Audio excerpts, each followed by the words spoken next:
because on the near future, if you will be working with government and private sectors, or if you will pursue on higher education or your master's, this will greatly help you on community engagement. And if you are also a student leader or a leader on your community, this will be a greater help for you to engage or to make community engagement.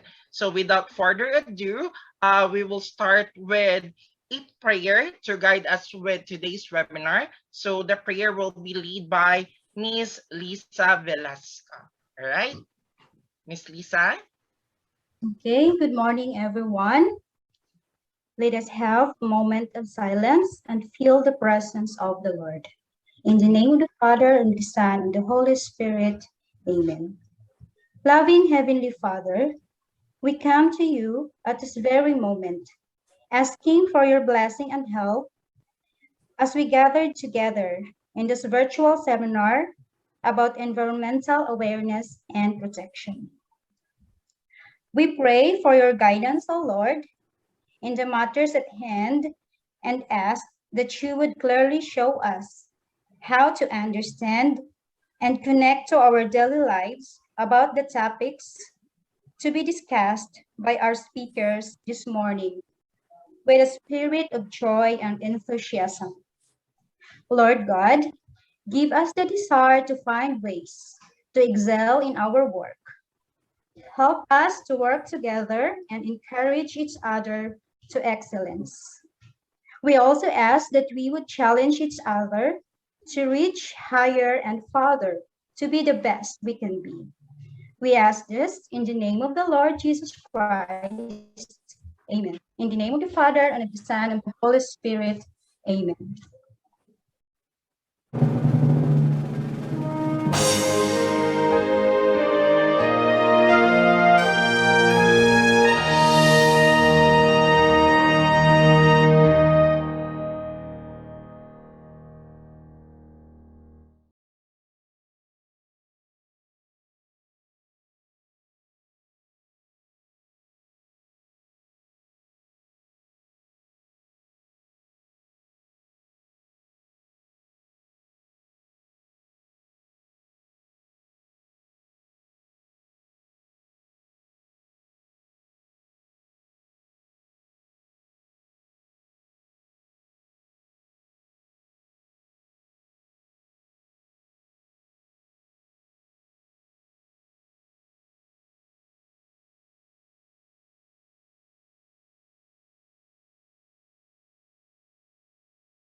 Tell your father the witching hour is dead. I woke up restless, watching the time slip away. And the seas are getting rough, and it is getting harder to see your face.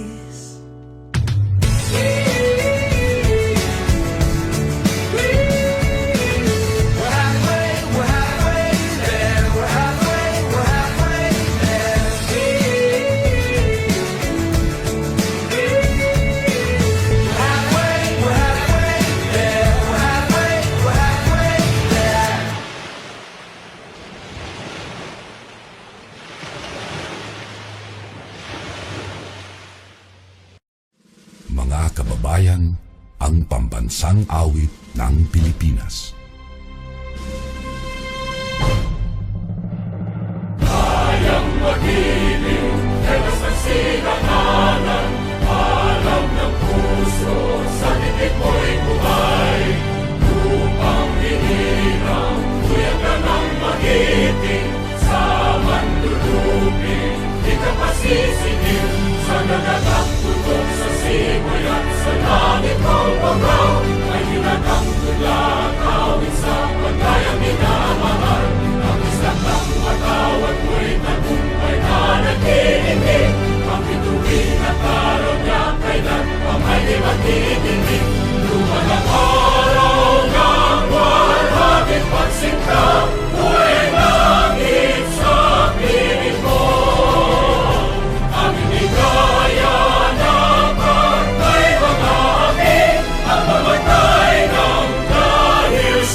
morning again, CWTS and the freshmen. Also, good morning sa atong mga coordinators and also to Professor Manolo B. Loreto Jr. So again, before we will do the webinar series proper, I would like to request the students to get engaged, or if you have questions with between the webinar series, kindly paste or raise your question through the comment section on either the Facebook Live or through a Zoom. So let's be engaged or participate as much as we can. All right. So to start our CWTS webinar series, let me request Professor Manolo B. Loreto to give his opening remarks for this webinar series. Sir Manolo?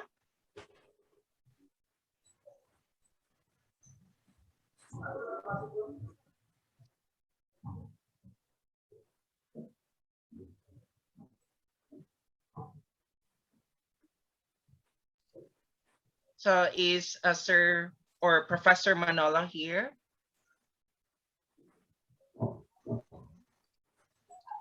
Right, let me check.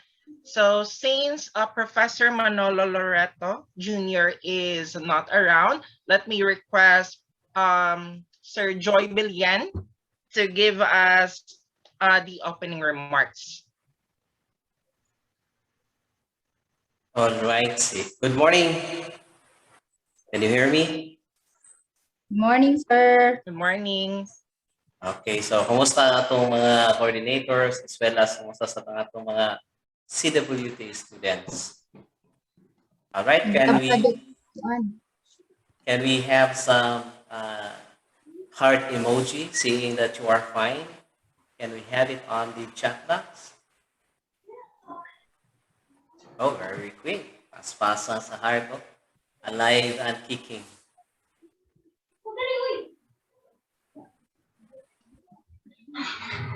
Okay, also with our students live in Facebook and our CWTS Viscan Facebook page, can we have the reaction?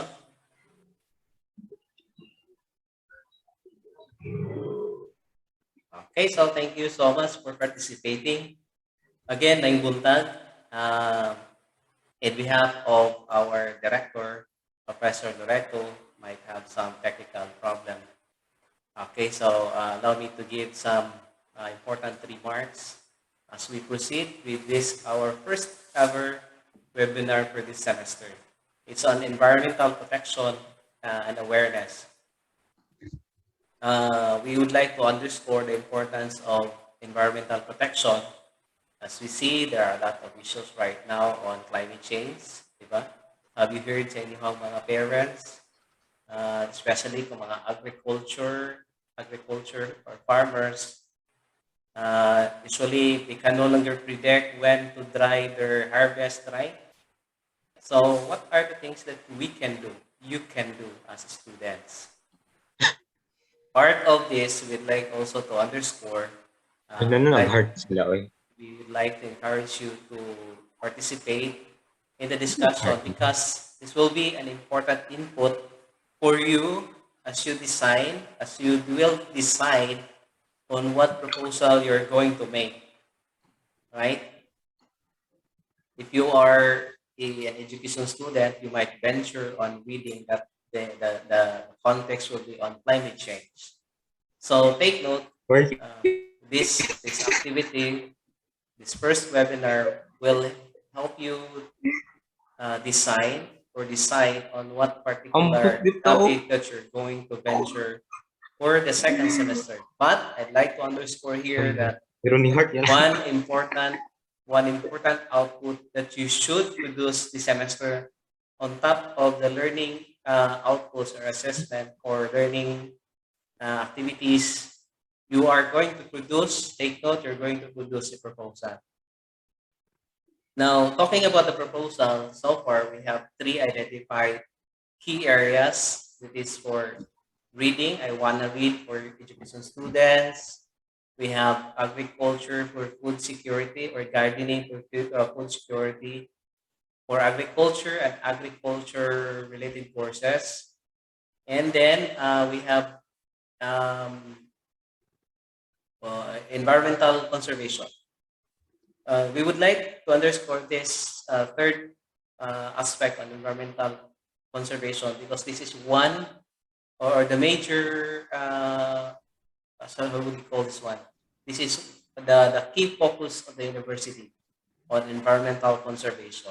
So our effort, your effort with your project is a way of contributing, is a way of magnifying, sharing what the university is all about, is on environmental conservation. With that, I would like to welcome everyone to this webinar series. You may learn a lot from this. Thank you. Good morning. All right. So thank you, Sir Joy, for that very knowledgeable message. So that is really right, mga CWTS students, that this webinar series is really important, especially if you will be undergoing your thesis on the future during your fourth year. This will greatly help, especially within sa science nga strand like agriculture, biotechnology, or forestry, or other courses. This would greatly help you to be guided on your future studies. And then especially during this pandemic, for those students that are engaged with community projects or a leader on their community, this will help you guide on your future projects on your community. All right, so with that, to tackle environmental education and loss. So if we have environmental awareness, it is through environmental education, okay? Because environmental education, it helps in building the natural world, gives knowledge and method to solve complex environmental issues, which also gives advancement to productive economies and harmony among communities. And then this the main job of environmental law is to protect human as well as the environment. It is all about making balance. So the role of this environmental laws is to ensure that the practices used in the environment do not cause harm to the environment, human or animal health.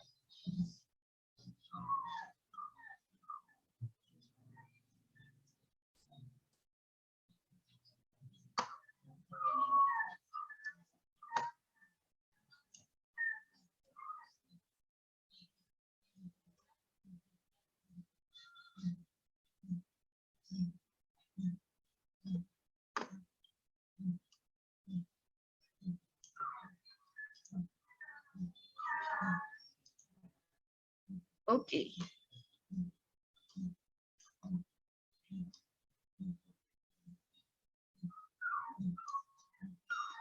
What happened?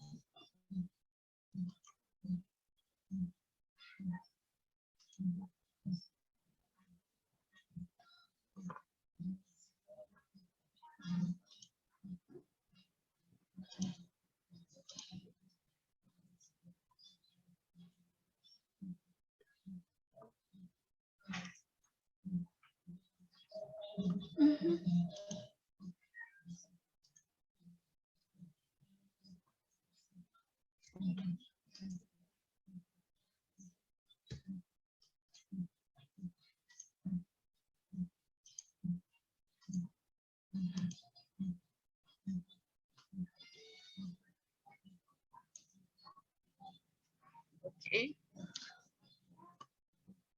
Am I audible? I'm sorry, there's a technical issue. Yes, ma'am. yes, clear na, ma'am. Okay. So, let us know what is environmental education.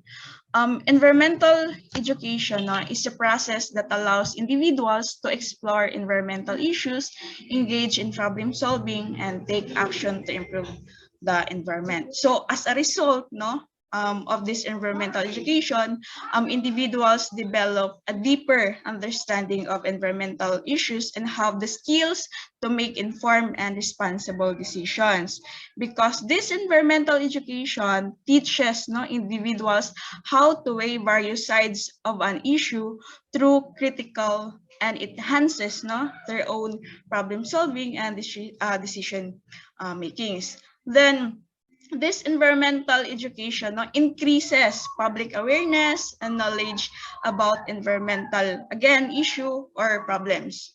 Okay, then it provides the public with necessary skills to make informed decision and take responsible action.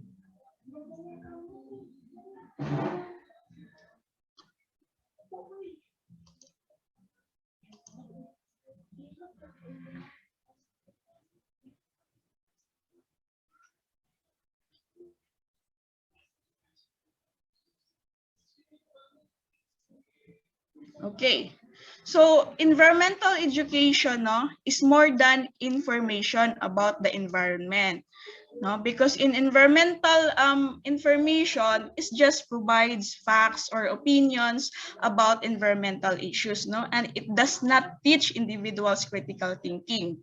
It does not enhance individuals' problem solving and decision making skills, and it does not advocate a particular viewpoint. However, here in environmental education, it increases public awareness and knowledge of environmental issues, and it does teach individuals critical thinking. And of course, it does enhance individuals' problem solving and decision making skills. And of course, it does advocate a particular viewpoint.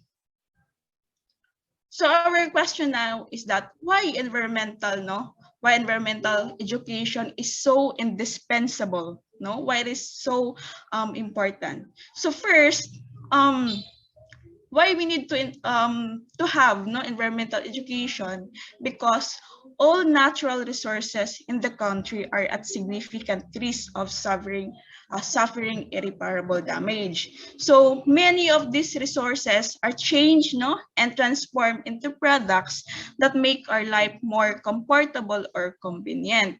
So anong mangyayari kung wala na siya, And then the global warming, global climate change, the deforestation, pollution, resource degradation, the threat of extinction, are a few of these from which our planet is suffering at risk.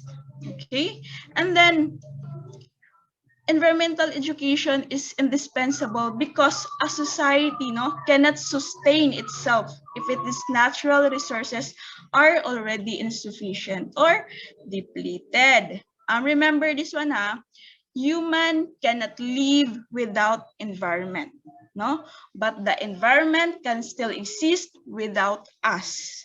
Okay, so every time that a tree is cut down to make a home, or other resources are used that are becoming more and more sparse to find, it is essential that we do our part to keep this environment protected and free from danger. Okay, and then through environmental education, it promotes the ethical relationship between humans and the environment, especially the decisions humans make affecting the environment. So it is essential that every human use morals and ethics when dealing with our environment, because human are part of society. So in environmental education, it emphasizes environmental ethics, which are a key feature of environmental studies that establishes the relationship between humans and the earth. Okay, then with this environmental ethics, we can ensure that we are doing our part to keep the environment safe and protected. And then this one, the youth, no, youth students, no, youth students of CWTS, no, should be well educated in the environment to improve yourselves, no, and become protectors of human health and natural resources, no. So this environmental education students, no, helps students, no, understand how their decisions and measures affect the environment, no. It generates knowledge and the needed skills to address environmental issues alongside the actions and actions that can take to protect the environment and make it strong and sustainable for the future. You remember, students of CWTS, you need to become protectors of human health and our natural resources.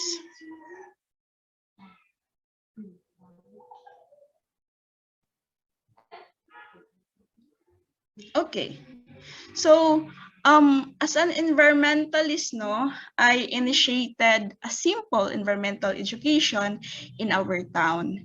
No, as you can see in the photos, no, I um, um, I am sharing my ideas, no, why it is important to plant native trees with my siblings, with my cousins, no, with my relatives, with my neighbors, no, because planting native trees is very important, no. Despite of the pandemic, I able to share with them, no, my knowledge, and this activity we planted native trees.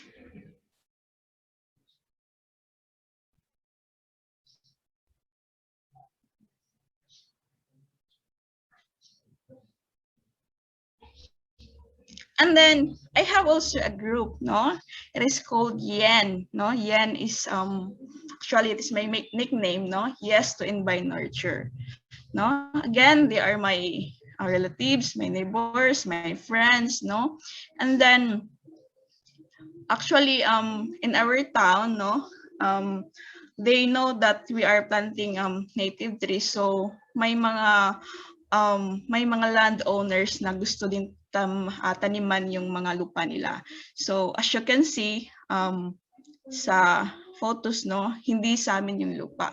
Sa sa mga iba't ibang landowners na tinataniman ng grupo namin, no, as part of our environmental education.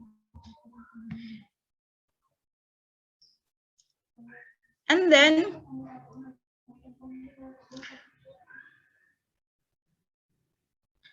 our institute also, the Institute of Tropical Ecology and Environmental Management, no, also initiated environmental education, no. As you can see, they are my co-workers.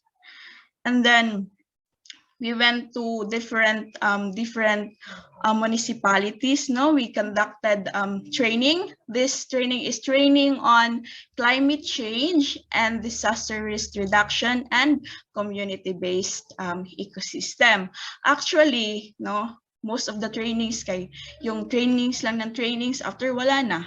Pero in our institute, after a 3-day training, no, nag-actual talaga kami paano magtanim, no. The farmers are able to plant, no, their own native trees in their land, no, in their own land. Kasi ayaw namin yung training lang, after training may nag-gain nga silang knowledge pero hindi naman nila na-apply. So that's why we have an actual, no, nga magtanim.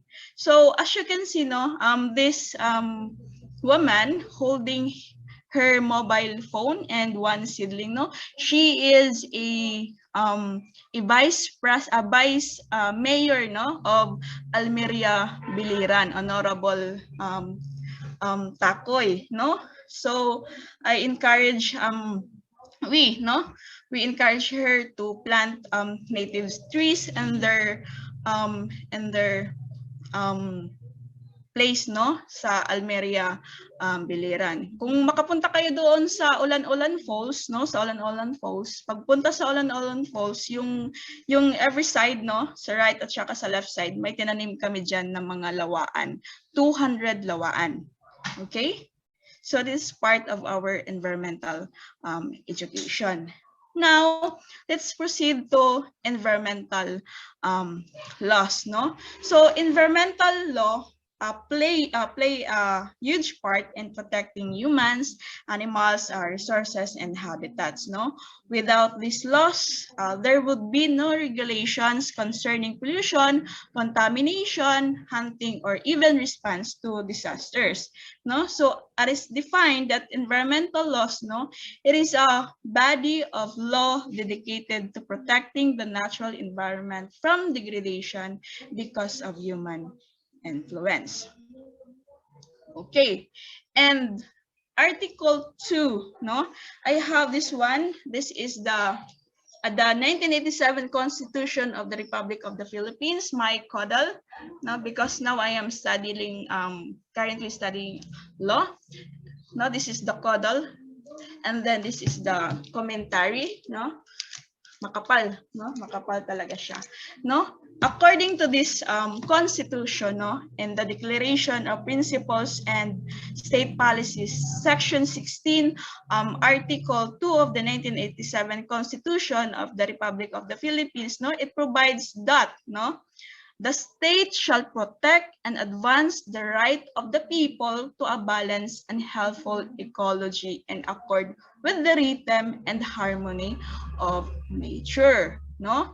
So, kung yung LGU ninyo, no, or yung mga neighbors ninyo nagtatapon ng mga basura kung saan-saan lang, you have the may karapatan kayo, no? You have the right, no, to distract them, no? Sabihan nyo na, no, it is bad nga magtapon lang kayo kahit saan, because as a citizen, no, a Filipino citizen, we have the right, no, to a balanced and healthful ecology, no? Of course, with accord with the rhythm and harmony of nature.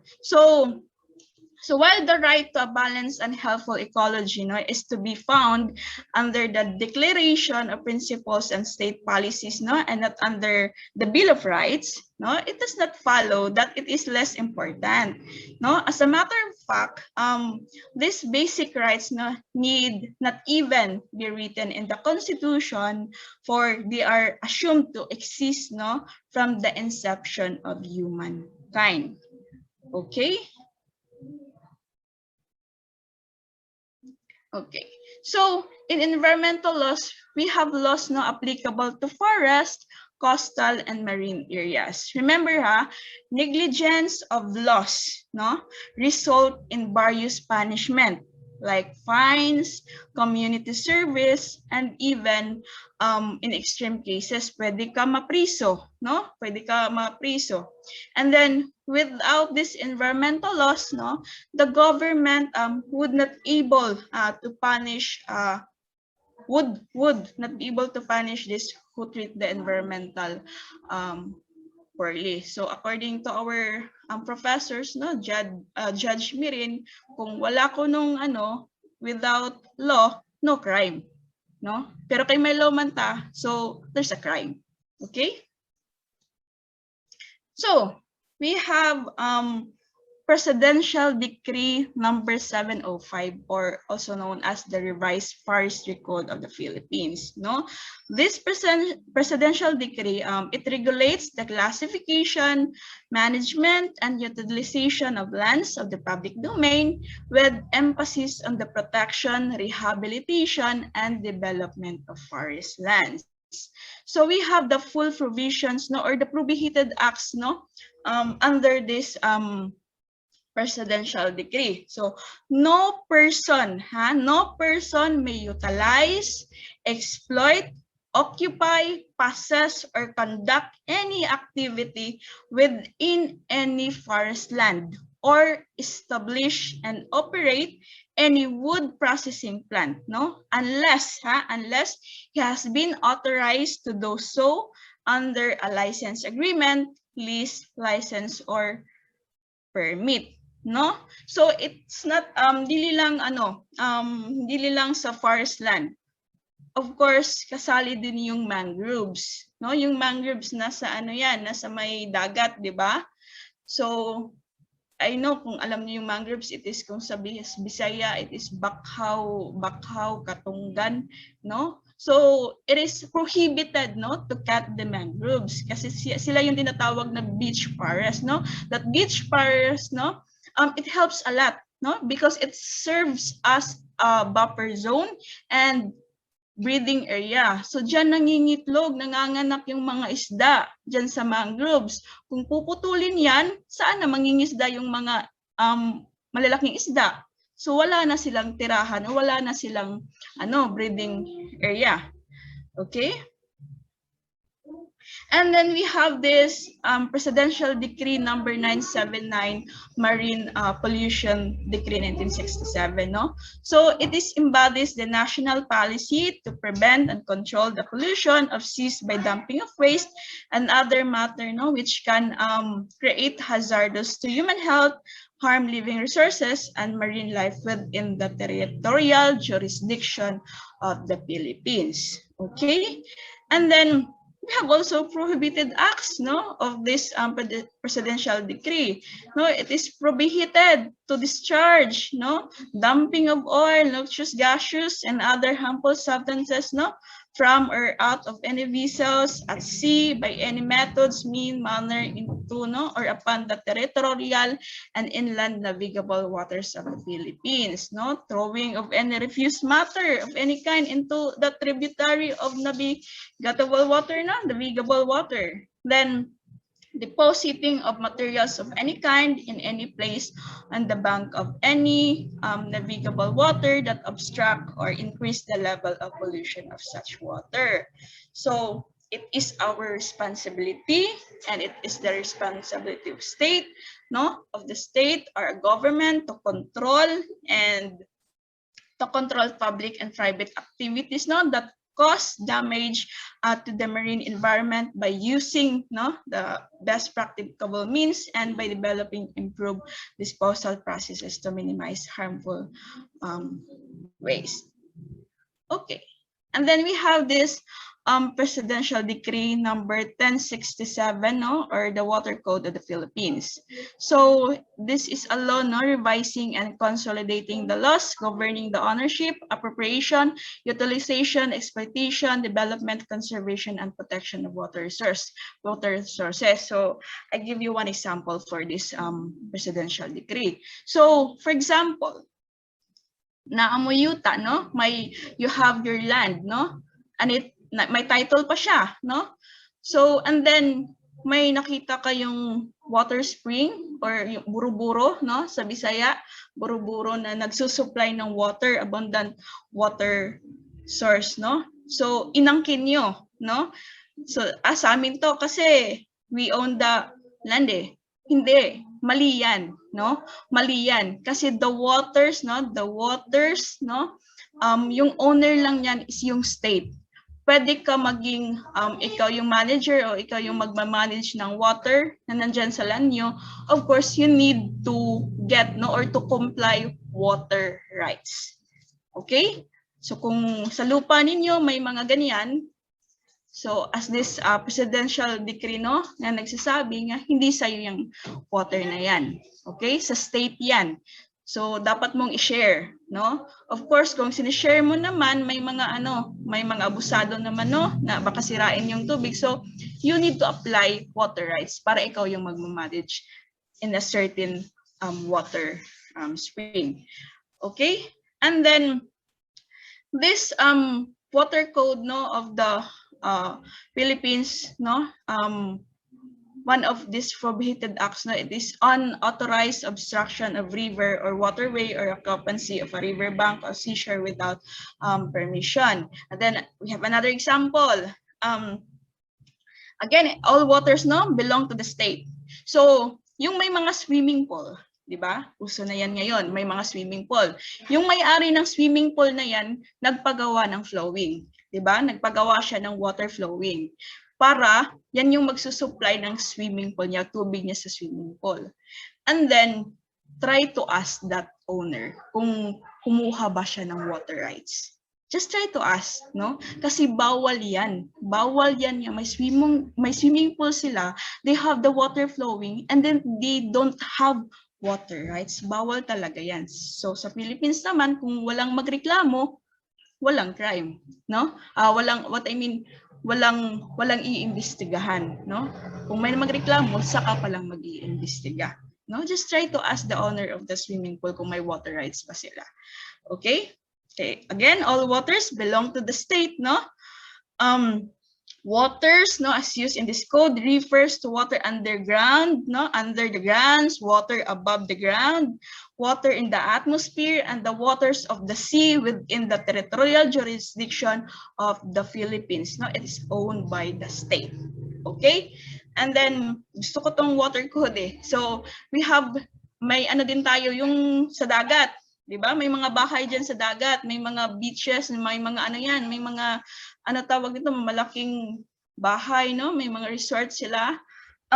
Try to ask din kung may mga ano ba sila, may mga permit, no? For lease agreement, meron ba sila niyan, no? I know wala yan sila, pero bawal talaga yan yung magtayo ka ng mga resort without permit, no? Without permit. Okay? And then we have this Presidential Decree number 1586 establishing an environmental impacts statement system, EIS, no? EIS contains the environmental impact of every proposed action, project, or undertaking, no, its potential adverse environmental effect and alternatives to the proposed activity. So the main objective, no, of this law is to maintain the balance between the environment and the socio-economic development, no, of the country. Okay. So we have these prohibited acts, no? So kung magtatayo ka, no, ng negosyo like rice mill, gasoline station, you need to comply, no? Kailangan may ECC ka, no? Environmental Compliance Certificate, no? Or ECC. Baka yung tinayuan mo ng business, no, it is declared environmentally critical area, no? Baka may mga ano diyan, baka may mga endangered species na matamaan diyan. Then this environmental certificate, no, or ECC, it refers to the document issued by the DNR EMB, no? So it allows a proposed project to proceed to the next stage of project planning, which is the acquisition of approvals from other government, no, agencies and LGUs after implementations. Okay, so yung ECC, no, after complying and having ECC, of course, kami na mga negosyante, we have rice mill kasi. So of course, may ECC kami. After ECC pa nga, pinapakuha pa kami ng permit to operate, or it is our air pollution control, no, air pollution permit, no, pinakuha pa kami niyan. So pag negosyo, marami ding permits na kailangan. So kung rice mill, no, or yung mga ibang malalaking negosyo without ECC, so bawal yan, no? It's against the law. Bawal talaga yan. Okay, after ECC na naman, every quarter, every year, may self-monitoring report naman, no? That's why nakakapagod din mag-business kasi marami kang i-comply, no? Kailangan marami kang marami kang susundin na batas, no? You have to follow or else masasara yung business mo. Okay? And then we have the Republic Act number 7942, the Philippine Mining Act, no? So it governs mineral resource exploration, development, utilization, and conservation, and with the combined efforts of government and private sector, no, to enhance national growth while effectively safeguarding the environmental rights of the affected communities. So this, the Philippine Mining Act, no, ano yan? For example, you have a business, sand and gravel, no? I'm very sensitive of this Republic Act, no? Kay Grabe gud ang amo sand and gravel sa among taon. So regarding sand and gravel, kung less than 5 hectares yung imamine nyo, no? Wala yang ECC. Okay? Kung more than 5 hectares, of course, you need to comply ECC. So, complying ECC is so expensive. Ha? Mahal yan. Maraming process, no? Tapos medyo mahal pa, no? So, ang nangyayari, no?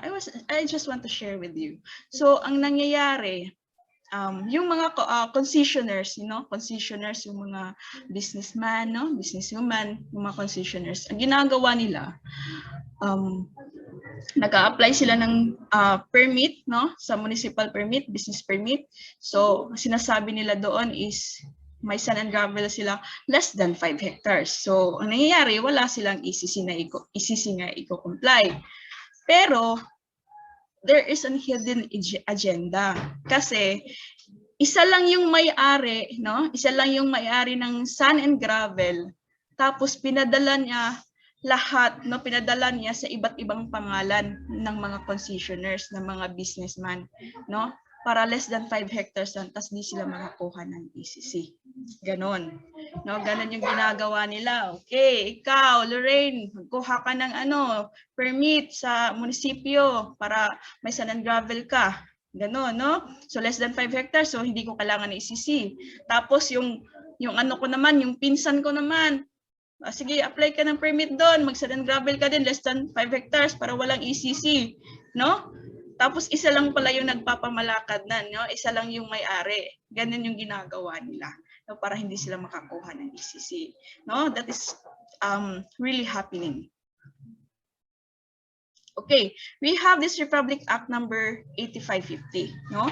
So this Republic Act, no, it aims to conserve, protect, and sustain management of the country's fishery and aquatic resources. No, we have the marine sanctuary, the fish sanctuary, the refuge, the reserve, the marine protected area. Okay, so it is declared policy, no, to limit access to the fishery and aquatic resources of the Philippines for the exclusive use and enjoyment of all citizens, no, including women and youth sectors. So another principle of this policy is the protection of municipal fishermen. Okay. So yes, this one, the Republic Act 9003, or also known as the Ecological Solid Waste Management Act of 2020. So it provides the legal framework for the country's systematic, comprehensive, and ecological solid waste management program to protect public health and the environment.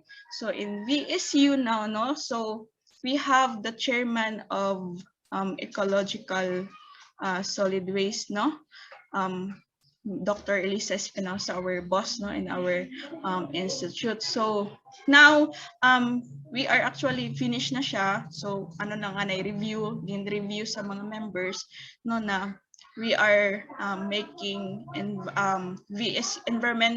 ecological solid waste profile of VSU. Ginawa namin yan para ma-close na yung dump site sa VSU. And then now we are also making safe closure and rehabilitation plan now of the dump site, yung dump site natin sa VSU. Actually, itong mga first year student ng CWTS, hindi pa nila nakita yung dump site. So may ginawa na kami dyan para ma-close na yan, no? So malapit-lapit na ma-close na yung dump site natin. Kasi it is stated, no, that every municipalities, no, for example, Baybay, dapat isa lang yung dump site, no? That dump site, it is governs, no, under the LGU, no, and hindi dapat sa school natin, no. So we need to comply that, no, we need to follow the LGU na sila talaga mamahala ng dump site. Actually may dump site na silang ginawa. I think I don't know ano na ba siya, functional na ba siya. Okay, so this ecological solid waste management, no, It refers to the systematic administration of activities which provide for segregation at source, segregated transportation, storage, transfer, processing, treatment, and disposal of solid waste and all other waste management activities which do not harm the environment. Okay. And then we have this 9275, Republic Act 9275, or the Philippine Clean Water Act. So this Philippine Clean Water Act, it aims to protect the country's water bodies from pollution from land-based sources in like industries and commercial establishment, agriculture, and community or household activities. So this Republic Act prohibit unauthorized transport or dumping into waters of sewage, sludge, or solid waste. Okay. The operate facilities that discharge or allow the ship willfully or truly grave negligence, prohibited chemicals, substance. So if you have mga factory kayo dyan, tapos tinatapon nila yung mga chemicals, di ba? Pinapadaan nila sa ilalim ng lupa para itapon doon sa dagat. That is prohibited, Bawal yan under this Republic Act. There, may kaukulang punishment yan. And then we have this Republic Act number 9147, or the Wildlife Resources Conservation and Protection Act. So this act provides for the conservation and protection of wildlife resources and their habitats. So the DNR has the jurisdiction over all the terrestrial plant and animals, turtles, crocodiles, water birds, and all amphibians, and dugong. Okay, then the Department of Agriculture has jurisdiction on aquatic critical habitats and resources. Then the Palawan Council, Palawan, I think it is Palawan Council for Sustainable Development, has jurisdiction on all the wildlife found in Palawan. So it is prohibited nga manguha mo, kuha kayo ng mga seedlings, especially yung mga endangered, mga lawaan, or ano pa ang mga animals na endangered, it is prohibited, bawal yan, So pwede ka mapriso, pwede ka makabayad, maka-penalty. However, in collection of wildlife, collection of wildlife may be allowed,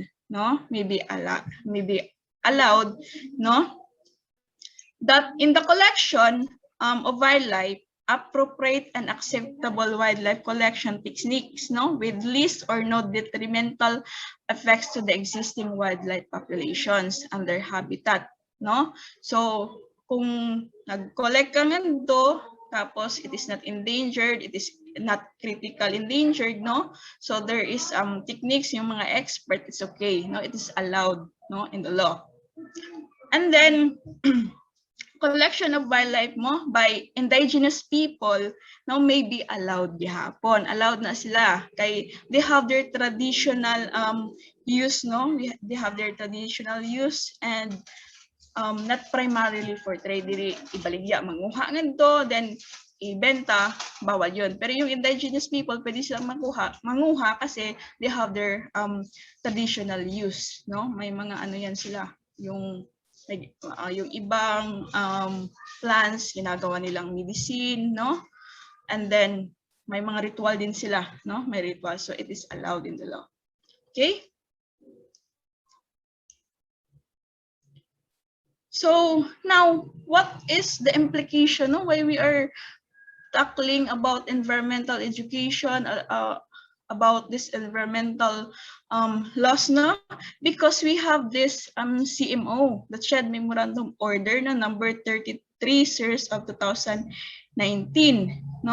So in accordance with the pertinent provisions of Republic Act number 7722, otherwise known as the Higher Education Act of 1994, and pursuant to the Republic Act number 9512, otherwise known as an Act to promote environmental awareness through environmental education and for other purposes.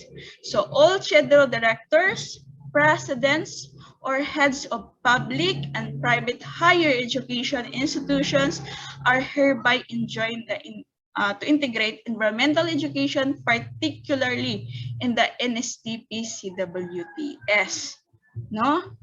Okay. The second topic. So our second topic will focus on climate change. So the speaker for this climate change will be Mr. Felix John Tiamastoso, a graduate of BS Bio, a major in marine biology. All right. So a virtual clap, please. So Mr. Felix or Sir Felix John, you may share your screen. Okay. Can you hear me? Hello? Yes, sir. Mabatera, sir. Okay, thank you very much, Sir Mark. Okay, thank you, Pod, for the Envi Education and Envi Laws, no, Ma'am Lorraine.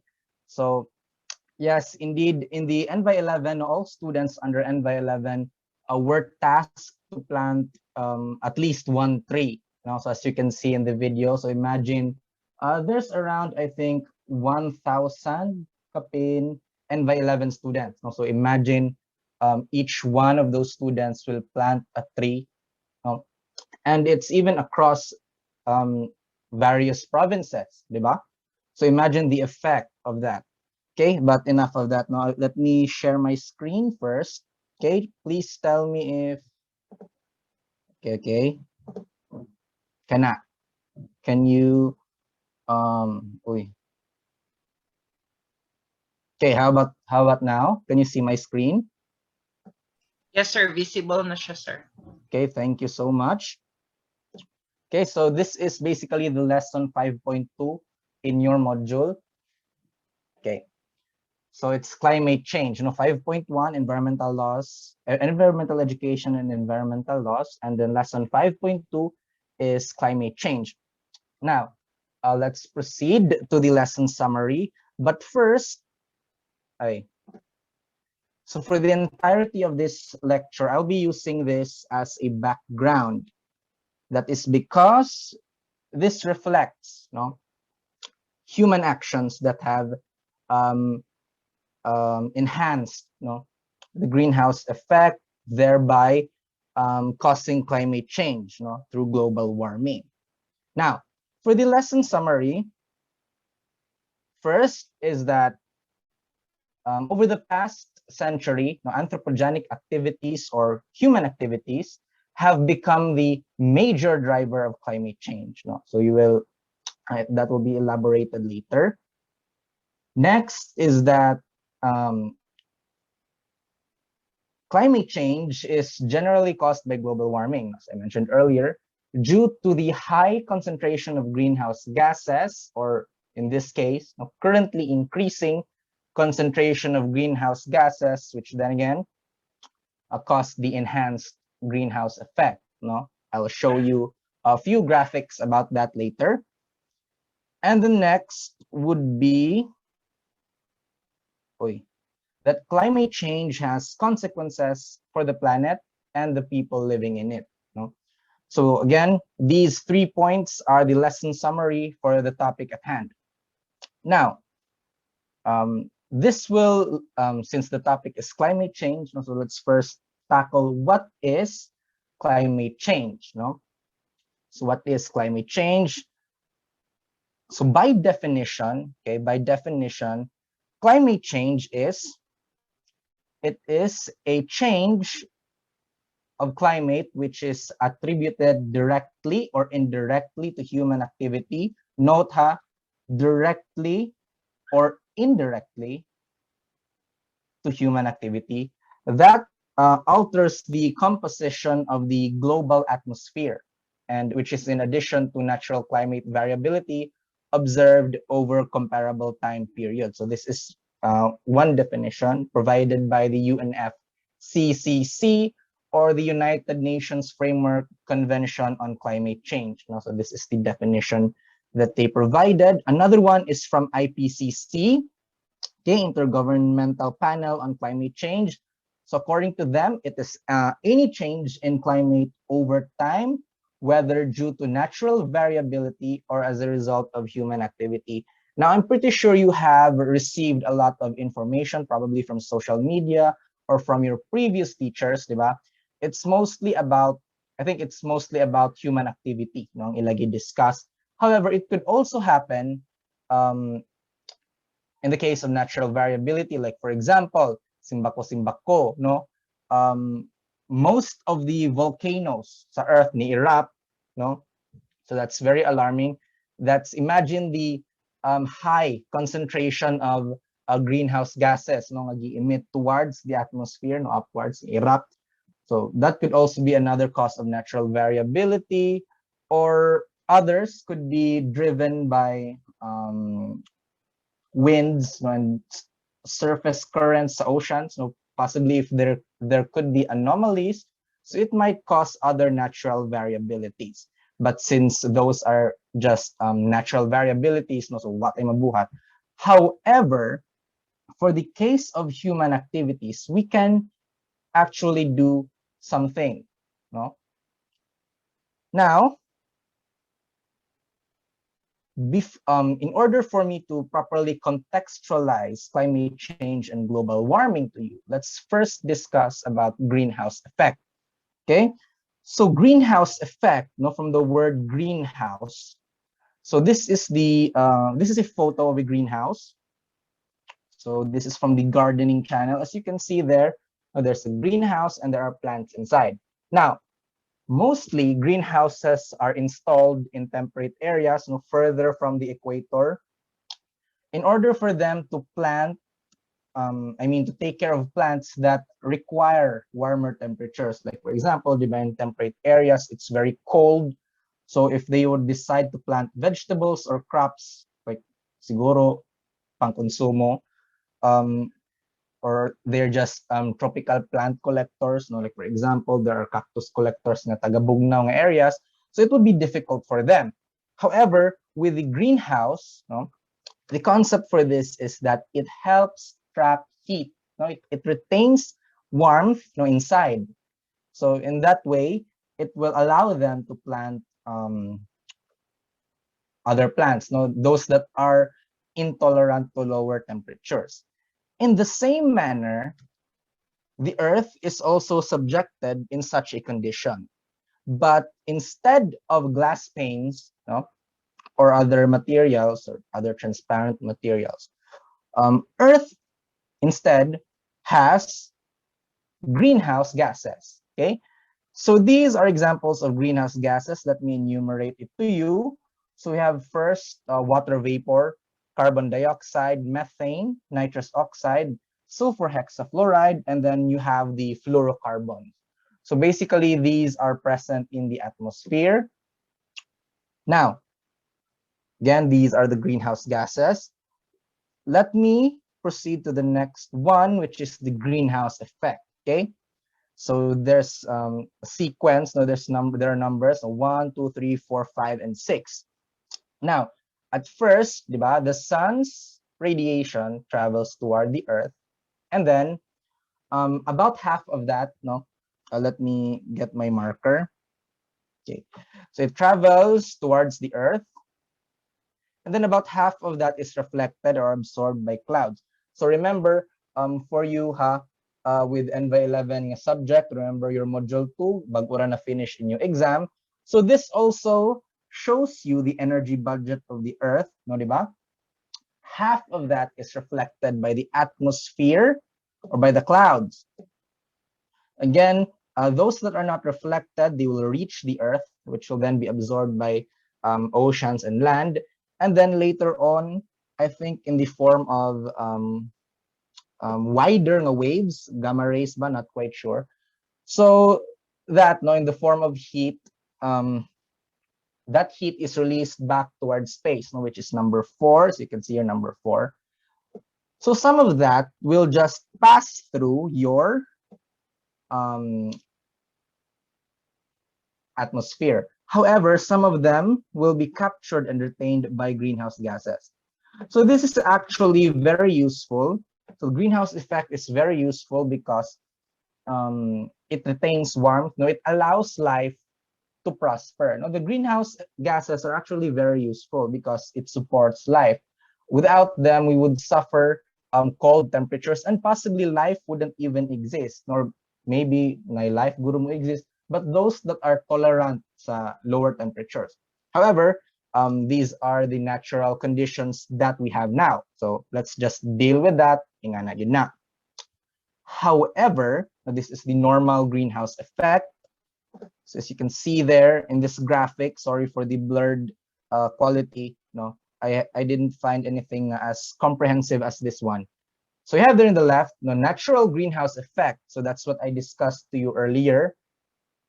And then on the right side, we have the human enhanced greenhouse effect. So as you can see there, in the human enhanced greenhouse effect, the concentration of greenhouse gases in the atmosphere is way more, no, compared to the natural greenhouse effect, diba? It's way more depicted by this thick gradient of red. Unlike in the natural greenhouse effect, you consider nga orange lang. So carry ra siya, mga light ra nga color. Carry ra siya nga concentration. However, in the human enhanced greenhouse effect, so diba, there's an increased concentration of greenhouse gases. So in that case, more heat will be trapped, no? Which then would result to more heat will be trapped in the Earth's system. Therefore, causing global warming. No? So when did this all start? Now, when did this all start? So it started in the Industrial Revolution. Now, so for you with NVI 11 subjects, this will be discussed. And I think all of you have SCTS as your GE. This will also be discussed in the SCTS, I think, in the development of knowledge through the years, starting from pre-industrial until today. I guess that's what's being tackled in your SCTS. Now, this is the Industrial Revolution. It started around 18th century. So before this one is the pre-industrial revolution. So around that time, people were farmers, craftsmen. Most of the work were done by humans and animals. No? And if there are machines, mga simple machines lang. No? Mga lever, etc. However, in the Industrial Revolution, inventions were started, innovations were made. So in order to set the mood, I'll give you 6 points about Industrial Revolution. So for the first one, so during this time, new basic materials were, there were new basic materials that were needed, which were mainly iron and steel. No? So mostly mga anak na. So you can already picture out what it was like during the transition from pre-industrial revolution to industrial revolution. No, so iron and steel. Next is new energy sources, no, which are coal, steam, electricity, and petroleum. So as you may have noticed, those energy sources, they are, I guess, except for steam, no, coal and petroleum. So these are non-renewable resources. No? Upon using them, especially with the internal combustion engine, magsunog-sunog, so greenhouse gases, mostly carbon dioxide, will be released in the atmosphere. And also for the steam engine, we also discussed earlier that water vapor is another greenhouse gas. And then the next point is that there are new machines. These machines in the example are not powered by fuel. These are, I think, manual machines. We have the spinning jenny and the power loom. So this was made to make the production of textiles faster. So you can now see that during the Industrial Revolution, especially with point number 4, which is factory system, division of labor. So during that time, production yun ang priority. Mass production of products, mass production of goods. So so instead of being farmers and craftsmen, people were taught various tasks, no? I think this is where the assembly line comes in. So you have person number 1, ting higot, person number 2, ting glue, person number 3, ting screw. So maraging ana ba, no? In order to attain mass production of goods. And then you have the 5th point, which is the developments, which are the developments in transportation and communication. So you have the locomotives. Again, if you are familiar with trains or kind of mga movies with trains, diba, they use coal to power up. I mean, to using the train, no? And you can see all the black smoke emitting from the chimney. So from that, no, you can observe the emission of greenhouse gases. And also we have the radio, no, for the developments in communication. And then number 6, which is the increasing application of science to industry. No, again, it's because during this time, grabe na ang mass production. No, diragi value. No, instead of becoming individual farmers, raising crops for their own or possibly selling it to their people in the community. Around this time, people were taught, no, taught specific skills to attain mass production. So yung ana na before. And because of this, okay, so this basically, this graph shows you the variations of the Earth's surface temperature, no, starting from 1860 to year 2000. No, let me use my marker again. This time I'll use a blue one. Okay. So as you can see here, no, starting from 1860, there's always fluctuations in the mean temperatures, no? But that's just caused by kanang natural variability, di ba, in climate change. Now, when all of these factories, no, naghan na, no, the factories, there were already a lot of factories. You can see here, no, the increasing temperature. No, mga 1900s na. You can see there, no, ni-increase na siya, no, ni-increase na siya. And then pag around 2000, oh, taas na siya kayo, di ba? So you can see there. So this is the variations of the Earth's temperature surface from 1860. Now let's go further back, no, further back. So we have here around year 1000, no? And if you will see there, no, so since from year 1000 man siya, so mas condensed siya. So you can see here the jump, no? The jump, diri dapita. You can see the jump in the temperature. So let me inform you na lang, no, how did they get estimates from the temperature sa year 1000? Wala pa may equipment there, wala pa may equipment before. No, how were they able to get that kind of reading? So there are people we call paleoclimatologists. I think that's paleoclimatologists. So the condition of ocean sediments and even trees, no, ang rings ba, annual rings sa trees, fossils, from those resources, no, they can estimate the climate, they can estimate past climates, no. And aside from that, no, there were already early climate records, no? Diba na nabi mga brilliant minds from before. So there were already past records which they compared with their data from fossils, from sediments, from rocks. So they're actually quite consistent. So that's why they were able to provide us with this data. So again, from year 1000 to the year 1900s, no? And then ni jump siya. So you can see that there's something wrong here, no? Morogoy, if you can see the graph from the year 1000, you can see there's a clear difference diri dapita. Okay? And then same atong how you mentioned before about paleoclimatologists, we also have data about the concentration of greenhouse gases dating from year zero, no, 0 AD to 2005. No, you can see here, no, carbon dioxide, the red line, methane, blue line, nitrous oxide, sa black line. So you can see here the changes, good, no, through the years, grabe og skyrocket ang greenhouse gases this time. So imagine this is the year 2005. How much more karon 2021? So it's actually quite thought-provoking, no? So bear that in mind. So that is for the Industrial Revolution, no? And what happened, I mean, the conditions of the atmosphere after it started. Again, due to that, no, it caused global warming, no? Okay, global warming. So now,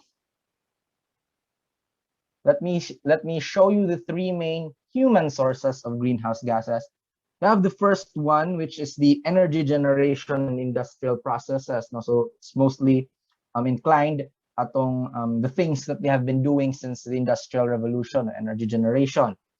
So could be from petroleum, natural gas, what else? No, so I guess some countries are still using coal, no, and other industrial processes, no, factory-related things.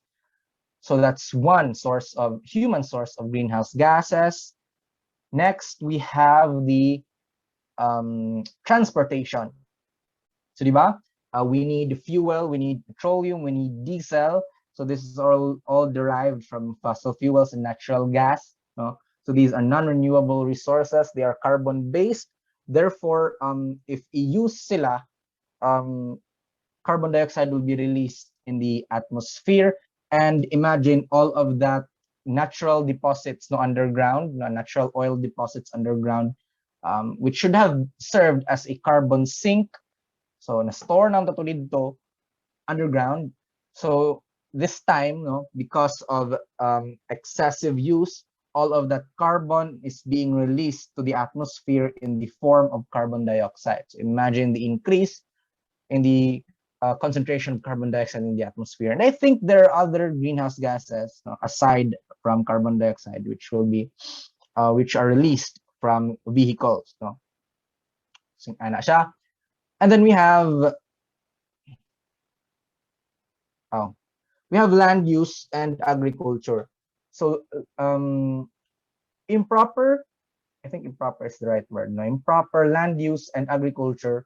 No, I guess I mean these are main reasons for deforestation. No, large patches of forests cleared to make way for plantations. Especially, I think the most controversial one is the palm plantations.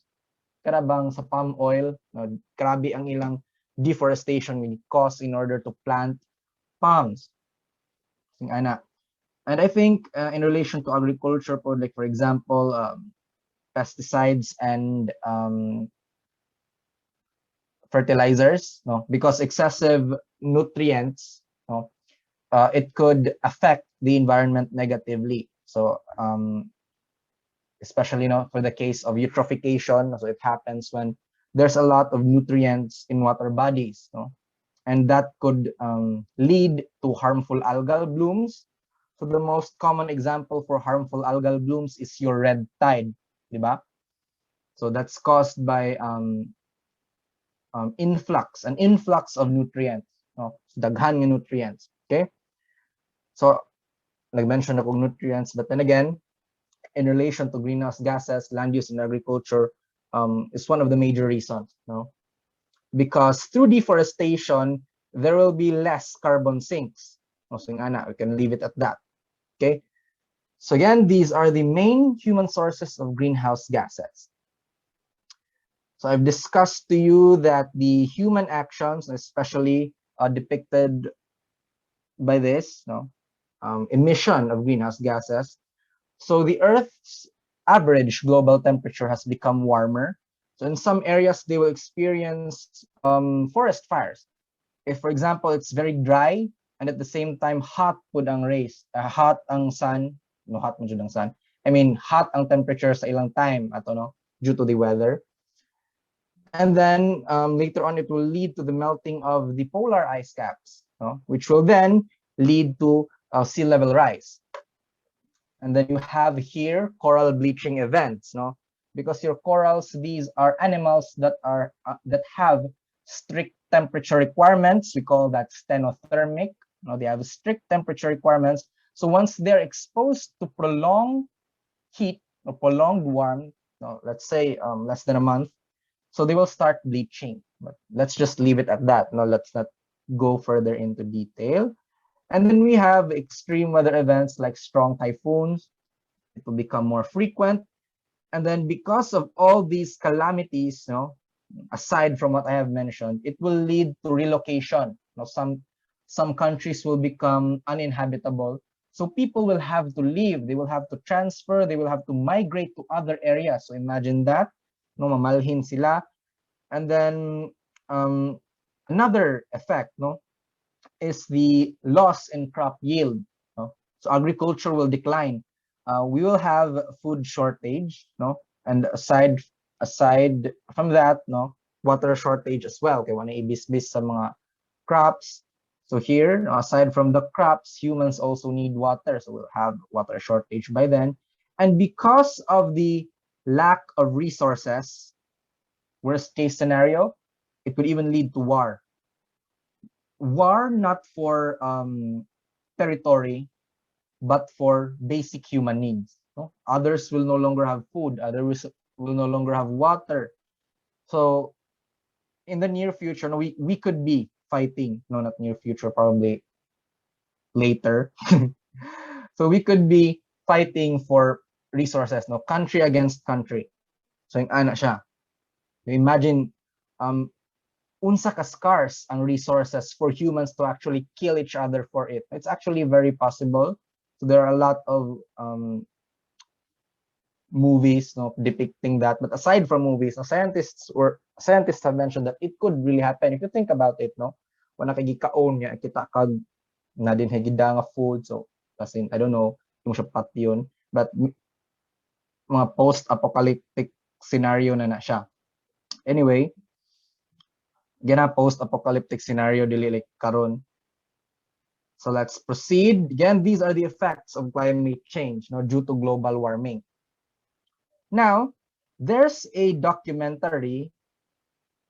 Mention it next. There's a documentary which is 6 Degrees Could Change the World. This aired in 2007. So in this documentary, the intensity of the effects for every 1 degree Celsius increment na increase in the global average temperature were highlighted. So for every 1 until 6, they predicted what could happen. So let's summarize that one. I prepared few points for every degree increase. So plus 1 degree Celsius in the average global temperature. Again, there will be dryness, grabe na ang warmth, and it could even lead to the creation of a new American desert. Again, na area din nga within the equator, so it probably would start from there, most likely. And then we have the loss of Australian forests, and then frequent coral bleaching events. Again, corals are very strict with regards to temperature requirements, so na siya din ha. And then what if it will be increased by another degree Celsius? So there will be a drastic rise in ocean acidity. So when we say ocean acidity, it has something to do with the concentration of carbon dioxide in the atmosphere. Why carbon dioxide? Because through surface mixing, like for example, waves or other surface agitation that would cause like mga bubbles when you stir a part of the ocean or whatever. So through that, there's surface mixing. Gases from the atmosphere would enter oceans. So it could help oxygenate mga oceans. But aside from that, carbon dioxide will also be mixed into the water. And that carbon dioxide will have a reaction with water. It will become your carbonic acid. So acid na. So if nga nakadaghan carbon dioxide present in the atmosphere, in the same manner, the pH of the oceans will also decrease, because there will be more carbonic acid in the oceans. So nga na siya. And then next, there will be extreme monsoons. So according to the documentary, it will be around in India. They will experience extreme monsoons. And then there will be water shortage in China and South America, no? So again, from the documentary ni siya nga mga gipang mention. What if we add another degree Celsius? So there will be around 80% ice loss in the Arctic, in the North Pole, 80% ice loss. And I think they also mentioned that in summer, no, more virtually there will be no ice at all, no, during summer. Then if bubog na balik, so may mga small patches. And then the extreme weather patterns will be normal, no? Weather patterns pa hadi pagay na like mga storm or whatever. So, I don't know. Okay, scratch that guys. Again, extreme weather patterns, no, it will be normal. And then the Amazon rainforest will be dried out. No? So imagine that. This is a very iconic forest, rainforest in terms of biodiversity, exampled a lot in TV shows and even in National Geographic and Discovery Channel. So imagine that being dried out, no? Mga with childhood diri sa National Geographic and Discovery Channel, ma-hurt yun siguro mo, no? What if we add another degree Celsius? So the oceans will rise drastically. No? Kansi ang mga low-lying islands, no, low-lying cities, no, they will most likely suffer. If we add another degree, next. The desert dry belt in Africa will expand drastically. You know, expand drastically. So imagine the warmth or the increase in temperature in the equator. No, so affected, we're also affected by this. No, gi-highlight lang ang Africa sa documentary, di ba? Kalinya tanilaw in the equator. So imagine what will happen to us as well. And because of this warmth, you know, there will be pioneering human colonies in Antarctica. No? So na mag-start og settle dito. And in the plus 6 degrees Celsius, basically this is what you could call a doomsday level event. No, this picture is quite misleading. So by marine wastelands, it means na there will be virtually there will be no marine resources at all. Wala na yung mga fish, wala na yung mga whale, wala na, halos wala na gid kay makuha nga mga resources from marine areas, no?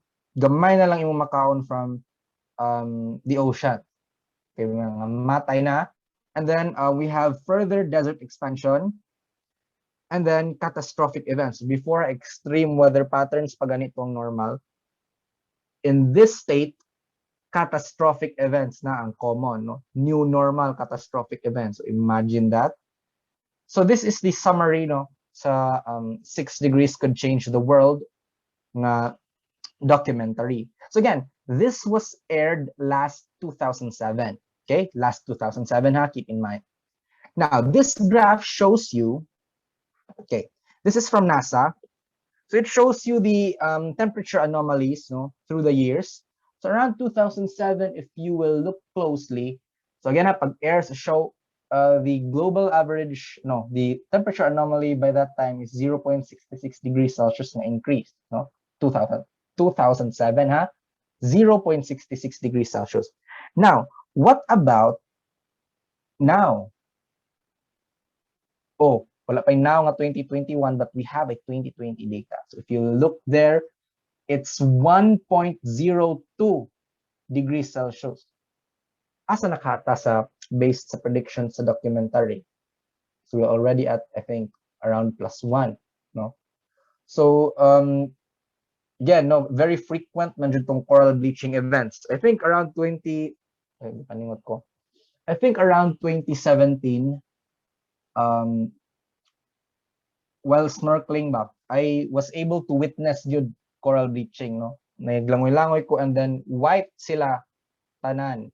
So nato sa southern Leyte, somewhere nga diri nga side sa Pacific, no? So yung ana, so nana kay ma-observe, and I think na Philippine Coral Bleach Watch nga group, so they keep tabs if there are any coral bleaching events in the Philippines. So it's already happening, no? Sa coral bleaching aspect. So imagine that, no? So I hope this has provoked your thoughts, no? And then next, So again, I showed you the causes of greenhouse effect, climate change, and also its effects. No, this time let's ask the question: what can we do? What can we do? So let me introduce to you. No, before that. Uy, di siya mo next. Okay. So the effects of climate change are getting more and more serious. No, I've showed you numbers. I showed you graphs. And even if climate change is not directly affecting our society today, it will soon. But how and when you respond, that is up to you. Again, I believe in the saying that it requires a lot of imperfect people doing imperfect actions. Okay, it wouldn't really matter if ikaw ra isa and you did things perfectly in relation to environmental protection or climate change mitigation. No, ikaw ra isa and perfect doesn't really um, matter significantly, but if you look at it in a large scale. However, if there'll be a lot of us, trying, doing things imperfectly, but still, collectively, it has a great effect, from micro to macro. So let me introduce to you to two terms. Here we have adaptation and mitigation.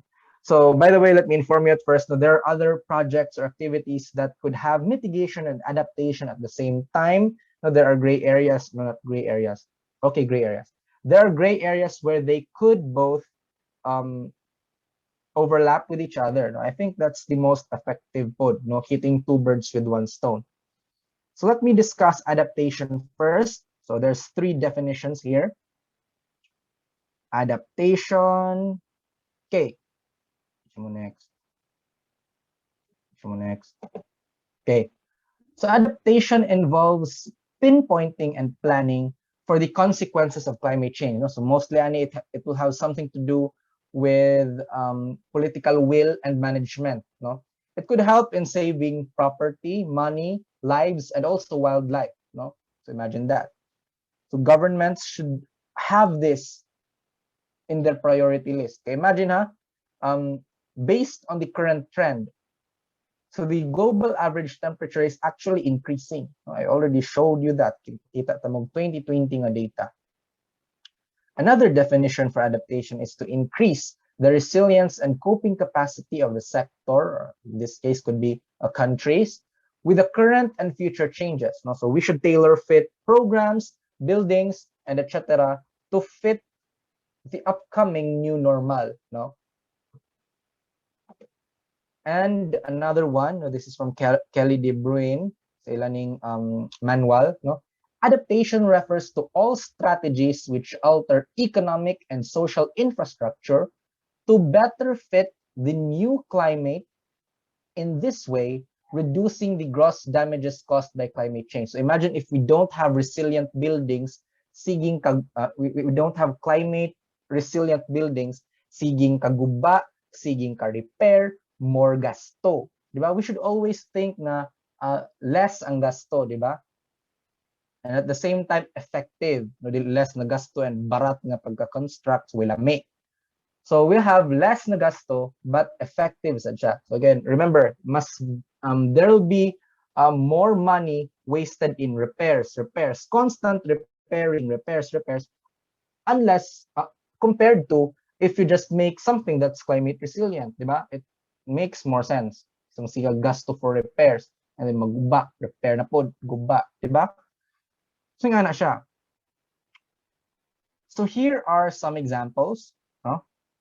So in relation to water conservation techniques,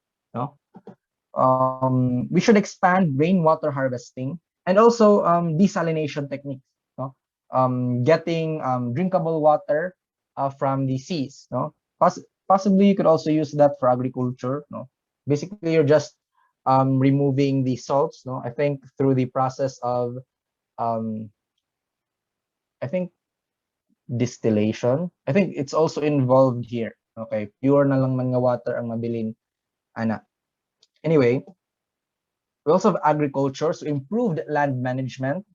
So you have there's a photo here showing objects for erosion control. But aside from that, if you want to have greater impact in erosion control and at the same time improving the local climate, plant trees instead, di ba? Their roots will lock sediments, it will hold the soil, thus preventing erosion. No, I guess less gasto siya and long-term pa jud. Unlike if you just put things, no? So again, mas cheap pa ang trees and long-term pa jud siya, no? And since it's a living system, it's capable of growth, reproduction, and repair, no? That's one thing you should keep in mind. And then you have here human health action plans and disaster risk reduction programs. Again, because by then there will be extreme weather events, no? Disasters will be prominent. And if like, for example, so you mentioned ni Ma'am Yen earlier, no, about sand and gravel nga grabe kayo nga aside from having lapses in the legal aspect, their effects in the environment that could cause extreme flood and the like. So I think in this action for adaptation, no, responses should be quick and improved, no, in order to serve the people better. And also, so in relation to human health, okay, warmer climates will lead, I mean, could actually or potentially help spread various diseases. Like for example, diseases that are brought by mosquitoes, no? Okay, if warmer temperatures na ang other areas, no, in higher latitudes ba? Higher latitude. Basta kana, kalimot ko. So higher latitudes. So if warmer na, so mosquitoes can actually expand their area of influence. So pwede na sila moadto higher up and they can bring their disease dito. So that's just one example. So that's just for mosquitoes. So health action plans and DRRM programs should be improved by then. No? Kay delikado, extreme na ang tanan. Pa-extreme na ang tanan.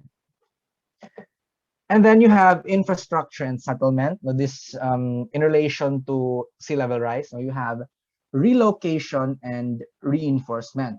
So in this case, those that live near coastal communities, now they'll be transferred higher up.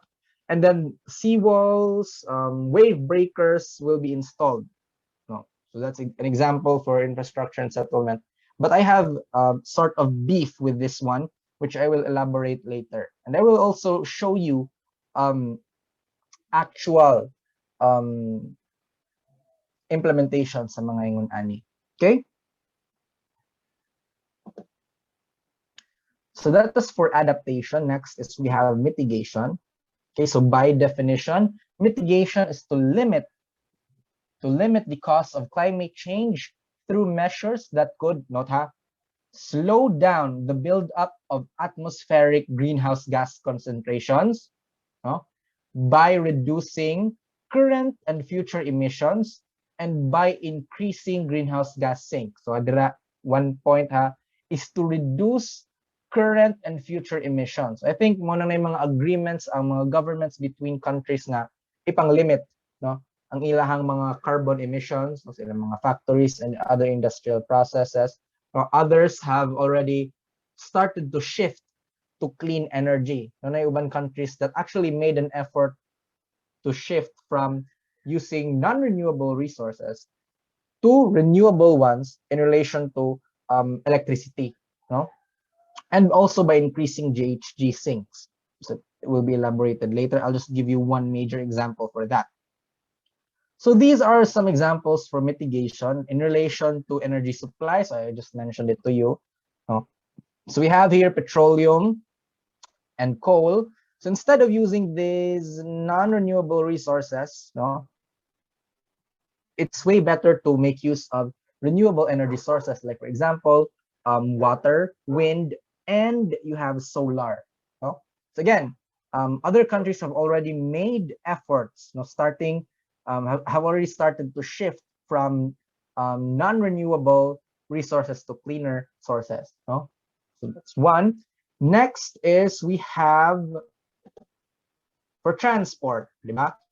So there are fuel efficient vehicles, no, because vehicles, I mean the fuel ba nga i-load sa imong vehicles, no? Not all of that will be used by your cars, by your motor, no? Some of that will be wasted, no, will be lost as heat, no? Dili siya tanan energy ang magamit. But in developments, no, recent developments in technology, no, advancements, they have found ways, no, to make the vehicles more fuel efficient, so thereby saving more of the energy, no? And others, na electric na mga vehicles, no, that's also one.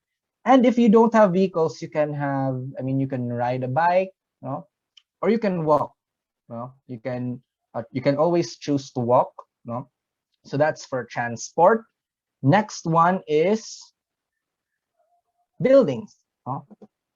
So in relation to buildings, so this is gonna to reduce the use of non-renewable resources, no?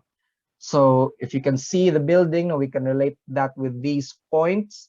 So you have the efficient lighting. So um, this is mostly about daylighting, no? Like if you can see the building there, mga glass sila, and you can see the roof, diba? It's made of transparent material. So if you have that sa inyong building, no, instead of having numerous light bulbs, numerous light sources, dili na magnin, no? You're using the sunlight, no, for that case, no? So you're saving energy. And also efficient electrical appliances, no, the ones that use less electricity but has more output, no? And improved insulation and passive and active solar design for heating and cooling. Also, improved insulation is also related to this one. And alternative refrigeration fluids, no? And recovery and recycling of fluorinated gases, no? So yung ana siya ng mga designs. Now, remember, in the definition of mitigation, diba? Mitigation, balik tayo sa slide. So, in its definition, one way is also to increase greenhouse gas sinks. So, how do we increase greenhouse gas sinks? There are actually various methods, but the most famous one, which I'm about to tell you, is this. Now, by the way, aside from increasing greenhouse gas sinks, ipang-limit po ang the destruction of the greenhouse gas sinks, no? So the most famous one would be this, no?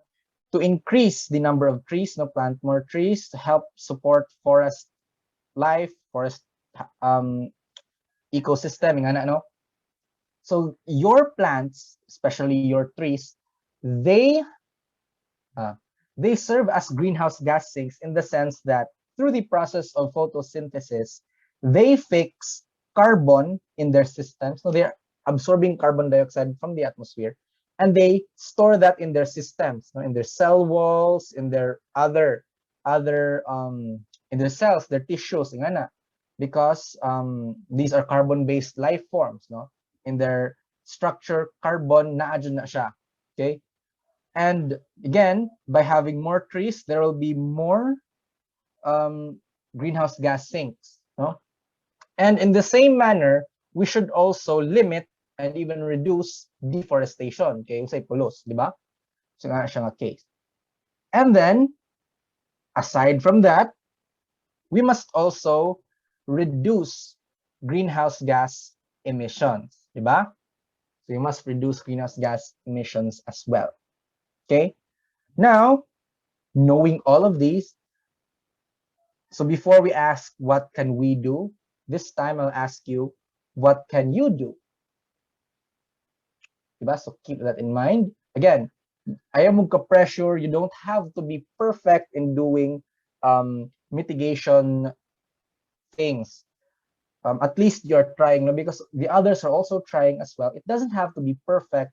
Again, we should look at it in a larger scale. Imagine a lot of us doing, trying, diba?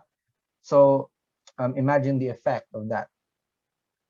Now, before I will end, I mentioned earlier that I have a beef with seawalls and sea barriers, etc.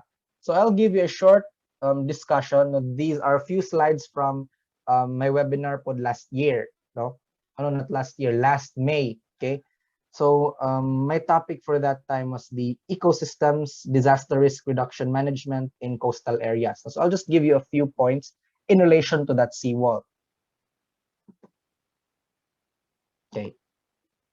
So this one, are you familiar with the Great Wall of Leyte? If you are, kindly say yes in the chat box, in the comment box. Are you familiar with the Great Wall of Leyte? Hello. If you're not, just say no.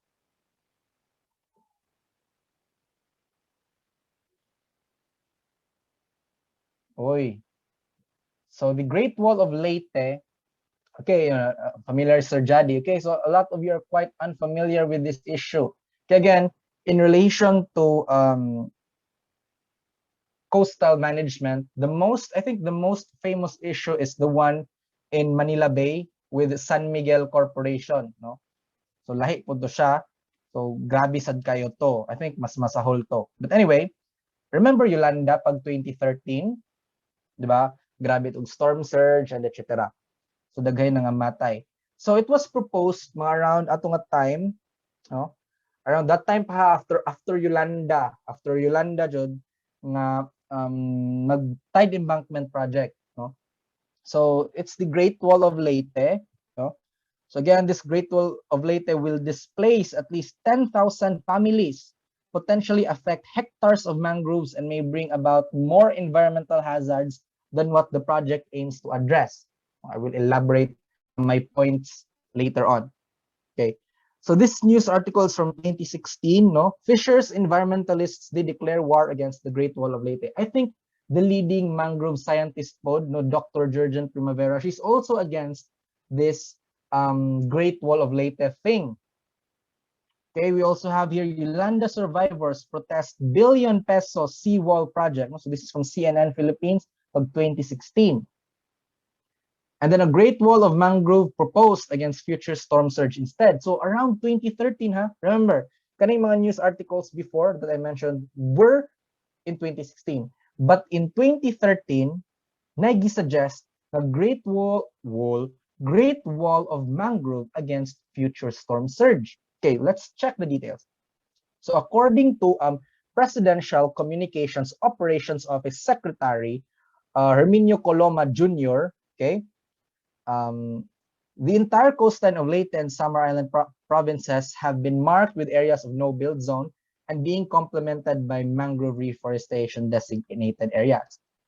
And in addition, he also mentioned that mangroves will act as a shield for the coastline, and if the no-build zone provision will be strictly enforced, that will likely reduce the likelihood of high casualty here because the human settlement should have been moved farther inward. So again, our relocation would also happen, but then instead of a great wall, a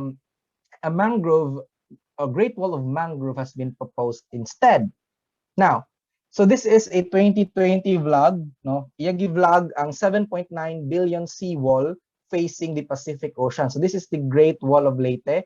So if magtumo pa dong airport, makita inyo ni Malabyan actually. No, nindot kayo ni siya bike lane, gwapo kayo bike lane. Okay? So yung ani, no? Yung ani. Ani na ni siya, karon, no? Napadayon pamansad. So this is your Great Wall of Leyte. So imagine that. Okay?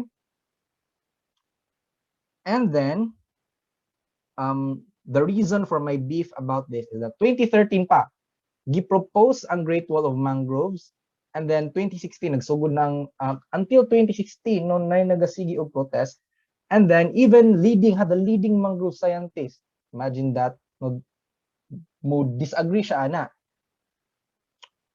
Now, instead of mga seawall, no, we should I think the government should impose or implement the power of three nga approach, no, kaning ridge to reef, no. So you have the coral reefs, seagrass beds, and even mangroves. By the way, dili ni applicable po to some areas, no, especially if kantilado, no. So medyo lisod na siya and mas gasto. But for those other nga mga coastal areas, no, this can actually be applied. And I think a lot of that is here in Leyte, no, daghay nun ani, especially if you move down south. So yung ani na siya nga case. So first you have the coral reefs. Like for example, if kusog ang waves, no, kusog ang waves. So coral reefs, they reduce wave energy and height. So coral reefs lessen wave energy by an average of 97%, no? If it hits the reef crest, so around 97% na ang energy sa wave ang ma-reduce. So imagine unsa kadako. And once it goes past the seagrass beds, okay? So i-check ninyo na sa B, no, waves, because waves have an orbital water flow. No, dili na straight ang bowed, but it has an orbital water flow. So once it contacts your seagrasses, no, it will spread, it will dissipate that energy, causing this turbulence, no? And then once it reaches the estuary or the mangrove areas, gamay na lang kayo yung energy, di ba? So virtually almost gamay na lang effect ang waves. But again, in some other areas, maybe they don't have corals or seagrasses, but if they have mangroves, it's actually already it already has a great impact, which I will show you with this video.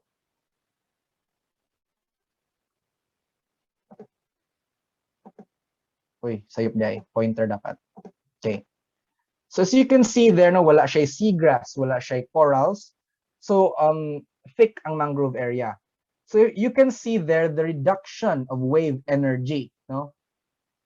Oh, di ba?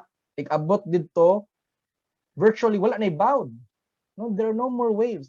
So imagine instead of So instead of spending millions or even billions of pesos constructing something like this, no? Instead of ani nga mga tambak-tambak, di ba? But I guess again, case by case basis gyapon siya. Okay, what if na develop na daan ng city? But for those na developing pa, no, it's actually way better to employ kani sila taking care of your ecosystems. Okay? So again, the best part about this one, aside from the less costs, is that these are living systems. And note that living organisms are capable of reproduction, repair, and growth. So for example, if ma-damage sila sa bagyo, they can just repair themselves. Dili na ka magsigi gasto, di ba? Imagine that, no? And aside from that, they're able to expand their territories through reproduction. So libre na ang tanan provided by nature, less gasto na. And I think even in kanang major nga mga cities, even in Maasin City, di ba, tapad sila sa dagat, kung naka-dive na ko din ha, kanang atbang dun sa ila city, it's actually based on my observation na kay when we say species rich, it must have a number. You can't just say nga diverse din ha. But if you just look at it, no, it's actually very diverse. Daghan kayog mga mananap dito, no? So imagine tapad na siya sa city. So yung anak, pwede din siya nga mga case. It's actually possible di ay. So na siya nga case. Ay. So yung anak. So again, let's go back to the question nga what can you do? No? So fortunately here in CWTS, no, for the next semester you will do your community projects. So for those inclined to environmental conservation, ilang mga projects, no, you could have activities or projects that could support environmental conservation. So that's one, no?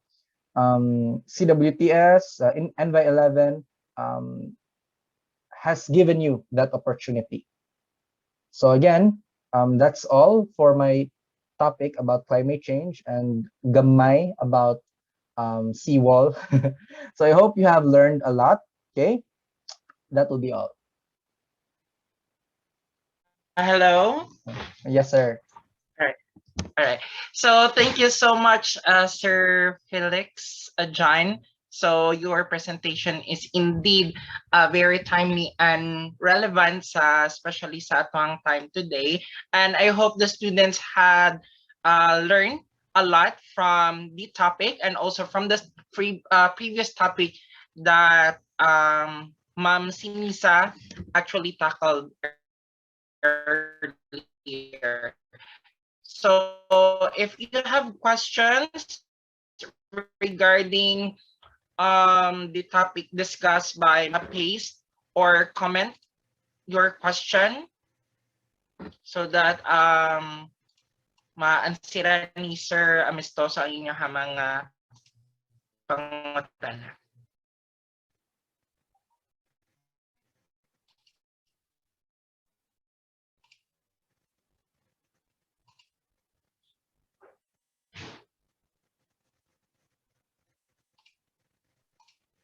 All right. So if there's none, we'll proceed with yes, sir. Siguro I ask little question maybe I ask.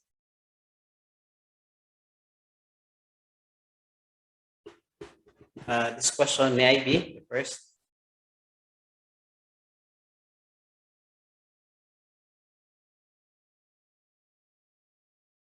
Perhaps I just throw the question. It was presented a while ago. Yes, sir. Sige, sir.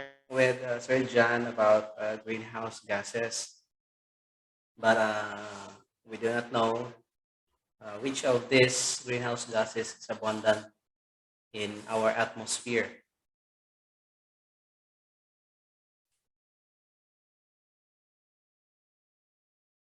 I don't know if Sir John can answer. Okay. Good morning, sir. So, okay, that's one lapse this part. I did not add that in the presentation. But based on the graph, no, atong greenhouse gas concentrations na graph again, it was shown there, mainly shown ang concentrations on methane, nitrous oxide, and carbon dioxide.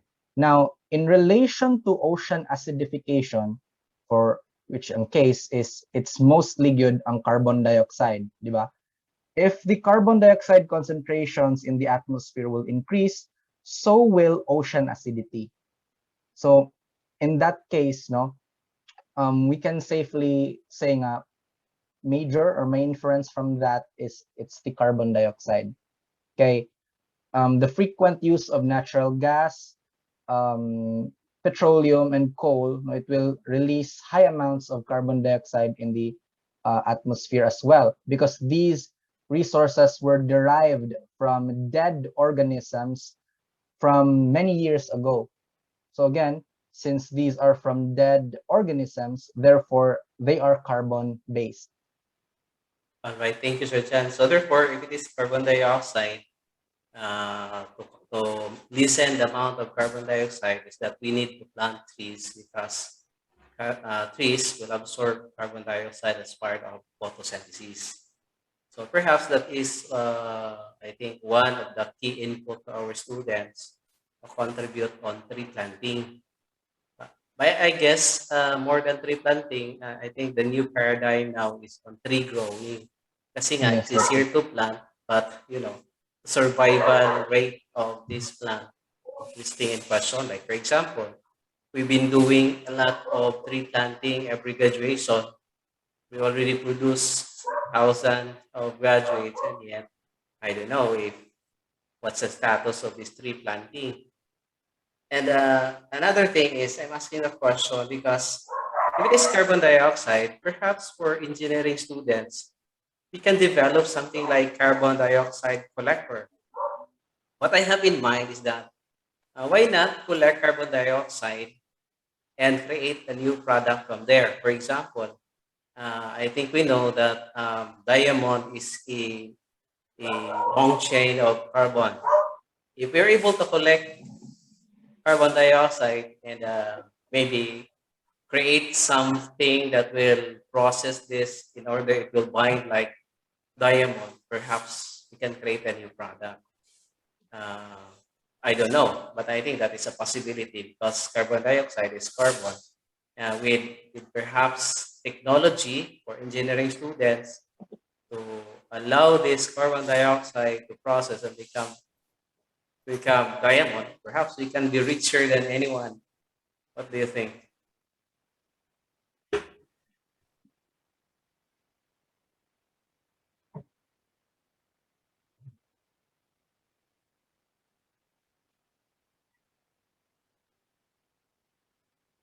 All right, so we already have questions. Perhaps our moderator can facilitate. Okay, so should I moderate or the sorry, I Yes, missed. yes, sige, Ma'am Christine. Okay. Pidera.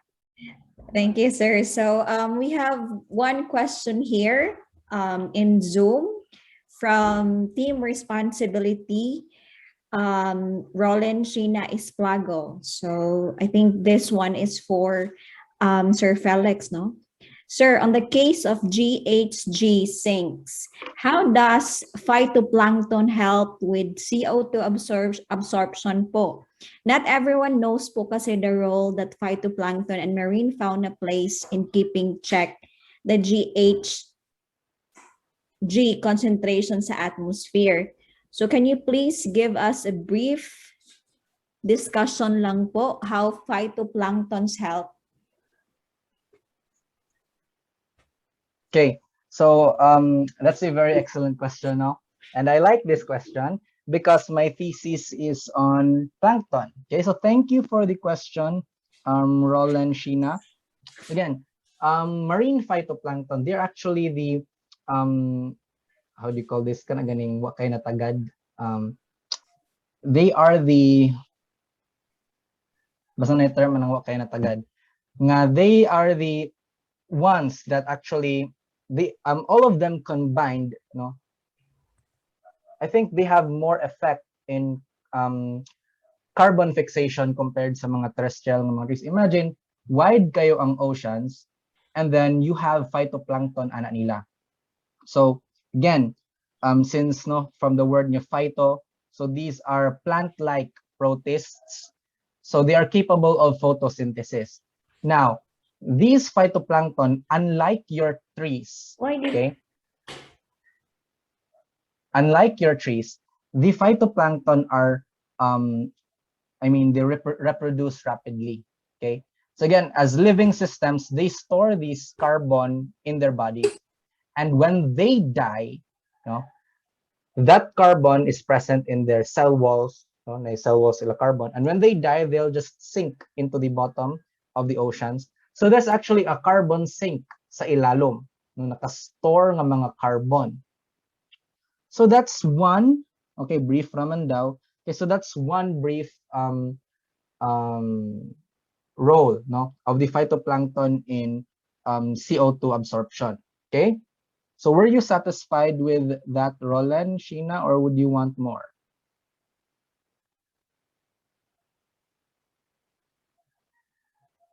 And in relation to that, no, phytoplankton are actually so some phytoplankton are actually very sensitive pod sa ocean acidity. Okay, if the pH is low, if low na kayo ang pH, their cell walls might even, especially those that are made of calcium carbonate, I think those are coccolithophores. No? So their theca is made of calcium carbonate. So if acidic na ang oceans, they will also perish. So you will have a considerable amount of, would have been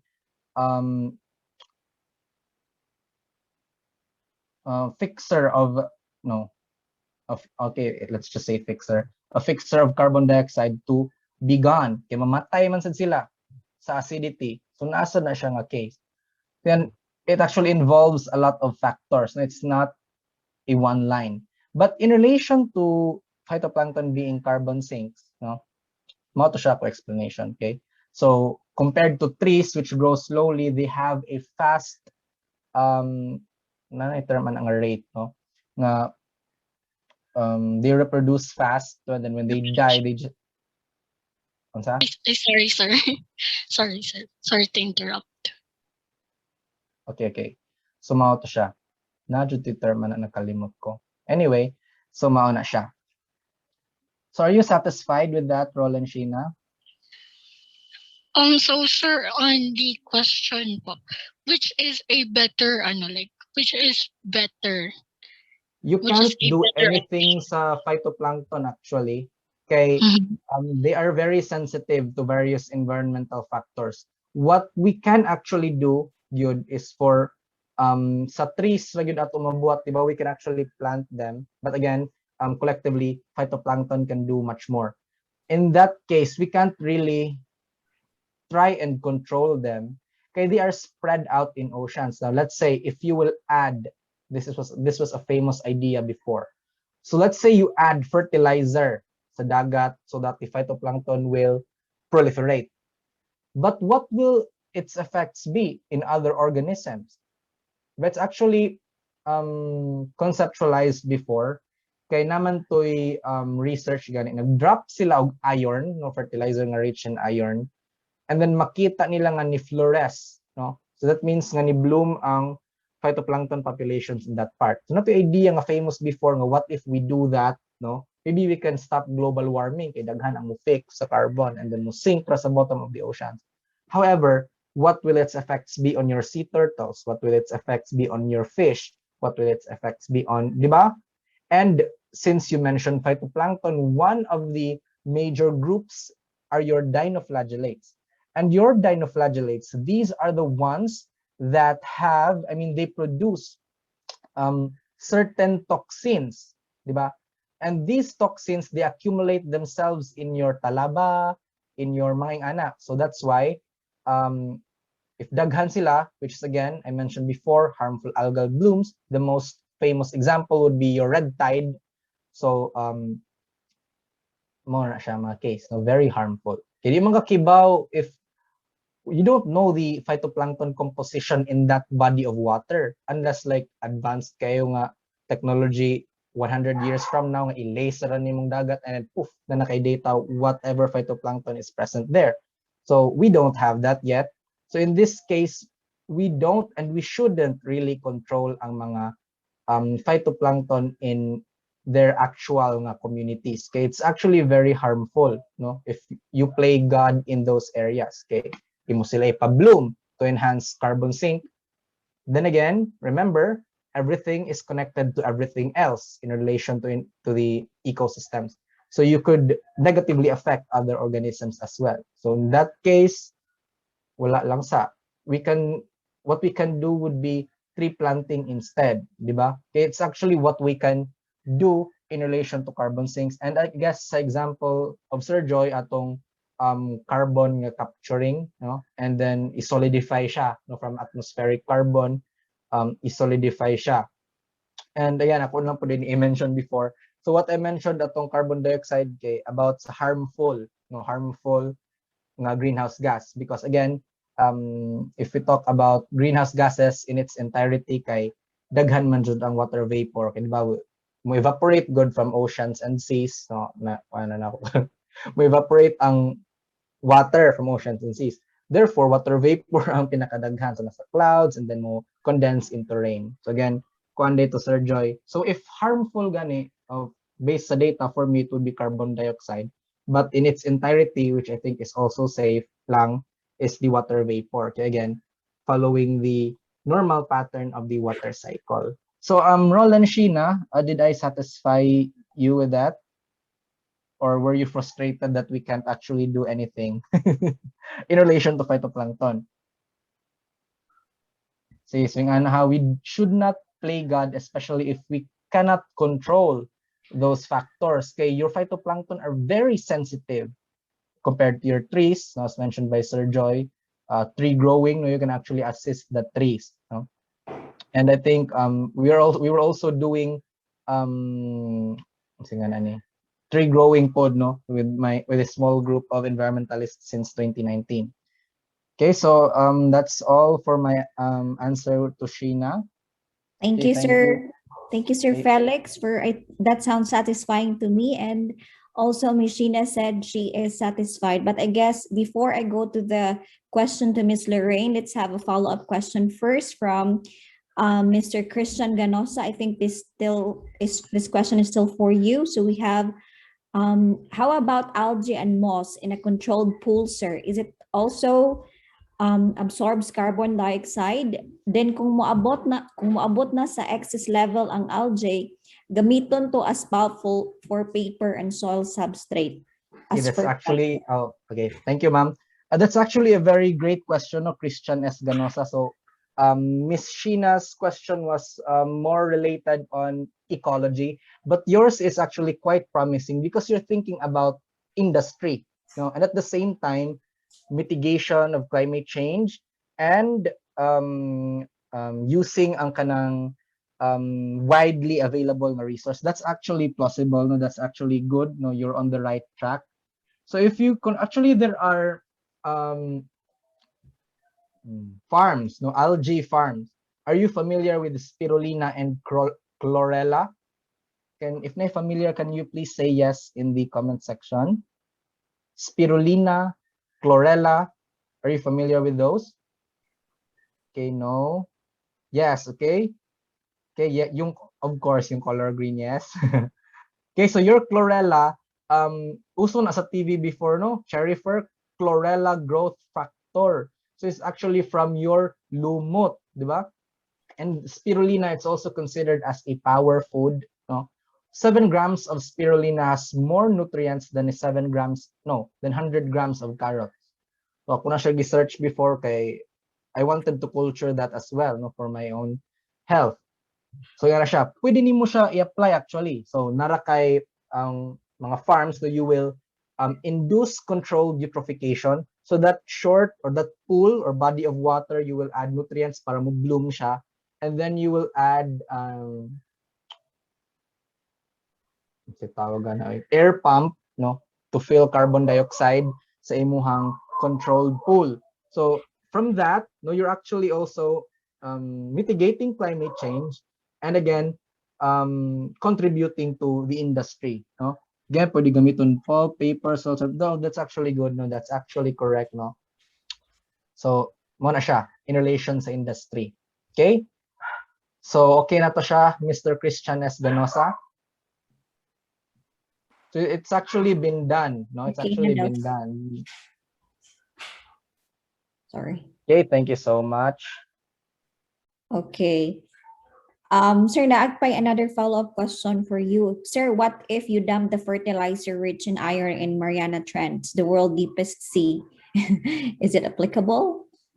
Okay, so bear in mind that we have this barrier, no, in deep oceans. No, there's a barrier we call a thermocline. No, it prevents mixing. It prevents deep water and surface water mixing. Actually, it's a lot. We have thermocline, barocline, halocline. So these are areas where there's rapid change in the specific parameters. Like when we say thermocline, so that deep area in the ocean, there's a rapid change in temperature. When we say halocline, there's a rapid change in salinity. And when we say barocline, there's a rapid change in pressure. So because of that, that section in the deep area, na rapid change, it creates a barrier preventing mixing, no, especially sa nutrients na case. So that's why the deepest oceans, no, like what you said is Mariana Trench, no need na nimo siya i-dump og fertilizer. And I guess if mag-dump og fertilizer didto, kinsa man pud ang mo photosynthesize since the deepest sea has no light. Diba? So wala gyapon extraction of carbon dioxide, kaya may photosynthesis na mo occur. But then again, in relation to the barriers that I mentioned, because of that, the deepest areas of the sea are actually very nutrient rich.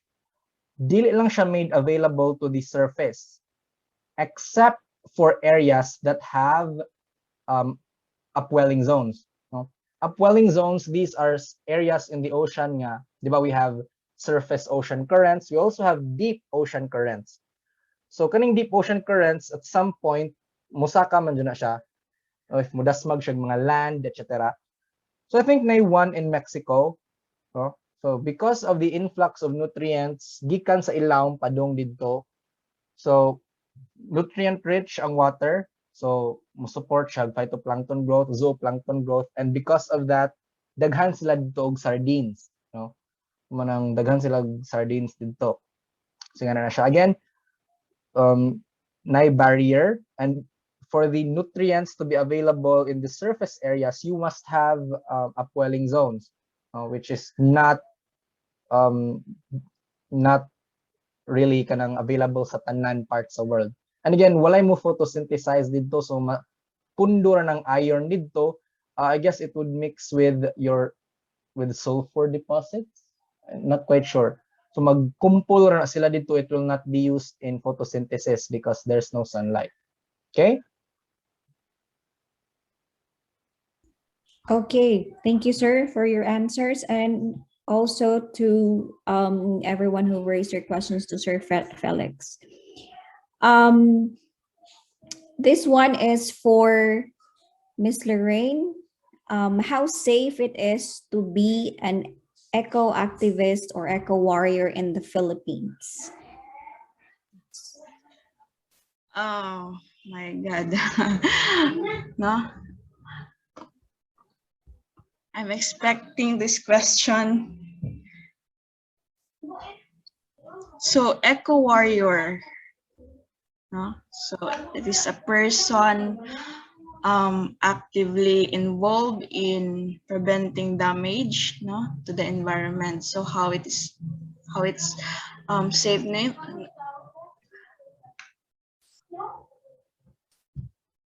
how safe it is to be, no, an eco warrior. Actually, it is really not safe, no, lalo na pag yung mga kabangga mo, no, they are powerful, no. So are you aware there is a forester, no, forester, he graduated, no, at VSU, and then he was killed, no, dito sa sa may Burawin, no. So he is also an eco warrior, he is also an eco activist, no. And then another environmentalist, no, killed, no, in Palawan, no. So it is really not safe to be an eco warrior.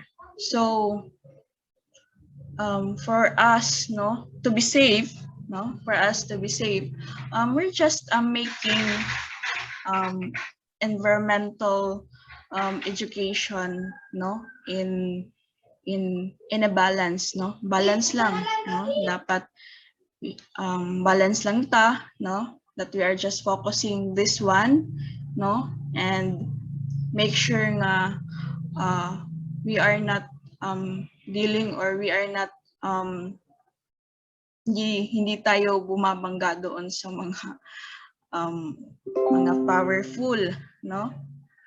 Kaya hindi man pwede na mag super na lang po tayo na super kana ganing super magpakaarong ingnon tanong nga we are dapat ganito, no. So we make a balance, no, balance lang for your own safety, no, for your safety of your family. So that's it. Thank you, Miss Lorraine. So I hope that satisfies the question from our listeners here. So in the interest of time, I will only be entertaining one question in Zoom and in Facebook Live. So I have here with me a question, and he wants to be anonymous. So I want to ask if initiatives have been done to make business more eco-friendly or sustainable. Is there a good approach to engage them? The amount of plastic used by many local industries is alarming. So I think this one is still for you, Miss Lorraine. Pardon, ma'am. The question is, I want to ask if initiatives have been done to make business more eco-friendly or sustainable. Is there a good approach to engage them? Yes, of course, no. Every LGU, they have their ordinances, no. So the LGUs, no, they are implementing ordinances that related or under the ecological or the Republic Act of 9003. So all the businesses, no, they are aware about that that Republic Act, that ordinances, no? So so they are aware, so that's why they need to follow, no? Like in VSU, no, sa VSU market, since they are we have memorandum circulars, no? It is memorandum circulars ginawa ni president, no? And then it is share, no, or it is to the businesses, no, around this VSU market, and then they follow, di ba? May mga ano tayo dyan, may mga trash bins, di ba, for biodegradable, non-biodegradable, no? And then there are, I don't know if they're still following that it is prohibited to use plastics, di ba? Instead, you need to use bag, no? Net bag, no? Which is biodegradable. So I hope you are satisfied with that. Thank you, Ms. Lorraine. I think this one is more about law. What is the difference between Republic Act and Presidential Decree from Mr. Kirk Lowell? So difference between RA and PD. Okay, so when we say Republic Act, no, it is laws created by our Congress, no. So in making bill, di ba? Bill yan sila eh. So in making a bill or making an Republic Act, we have three versions, no, of making Republic Act. So first, it undergo to the House of Representatives, no, na siya first reading, second reading, third reading, and after that, they pass to the Senate, no, House of the Senate. Then of course, may ano naman siya, may first reading, second reading, and third reading. And then the last version by the cameral body, no, kung okay ba yung Republic Act or the bill, no, which was passed, no, by the Congress, no, or by the House of the Representative. So when we say presidential decree, no, from the word presidential, no, president, no, so this presidential decree, it laws created, no, by our president, no, these laws are created, no, by Marcos, no, during the martial law, no, in 1972 and 1986, no, it's about the environment, health, and safety laws. For example, we have this Presidential Decree 705, no, as the Forestry Code of the Philippines, no, and then we have this Presidential Decree 984, no, as the Pollution Control Law. So that's all. Thank you. I think we can entertain last question for you, ma'am. From Kurt's Guy TV, yung tanong ko po ay tungkol sa RA 9003 Act of 2000, Waste Disposal Management. May alternative way po ba to dispose our biodegradable waste, since too much biodegradable waste to soil can reduce the fertility and can produce methane, which is not good for the earth? Actually, it is not, it cannot read, no, I mean, biodegradable, no? We have this MRF, no, Material Recovery Facility. So as of now, Engineer Marlon in VSU, no, they are proposing, I think it's 20 million budget, no, for creating MRF, no, within the vicinity of VSU. So it will help, no, para nadto na ilabay ang atong mga biodegradable. And then we have so I hope na ma-approve siya, no? So ma-approve siya for us to minimize this waste. Thank you, Ma'am Lorraine, for your answers, and to everyone who sent their question. Now we have one from... I'll be singing my BGMO presentation.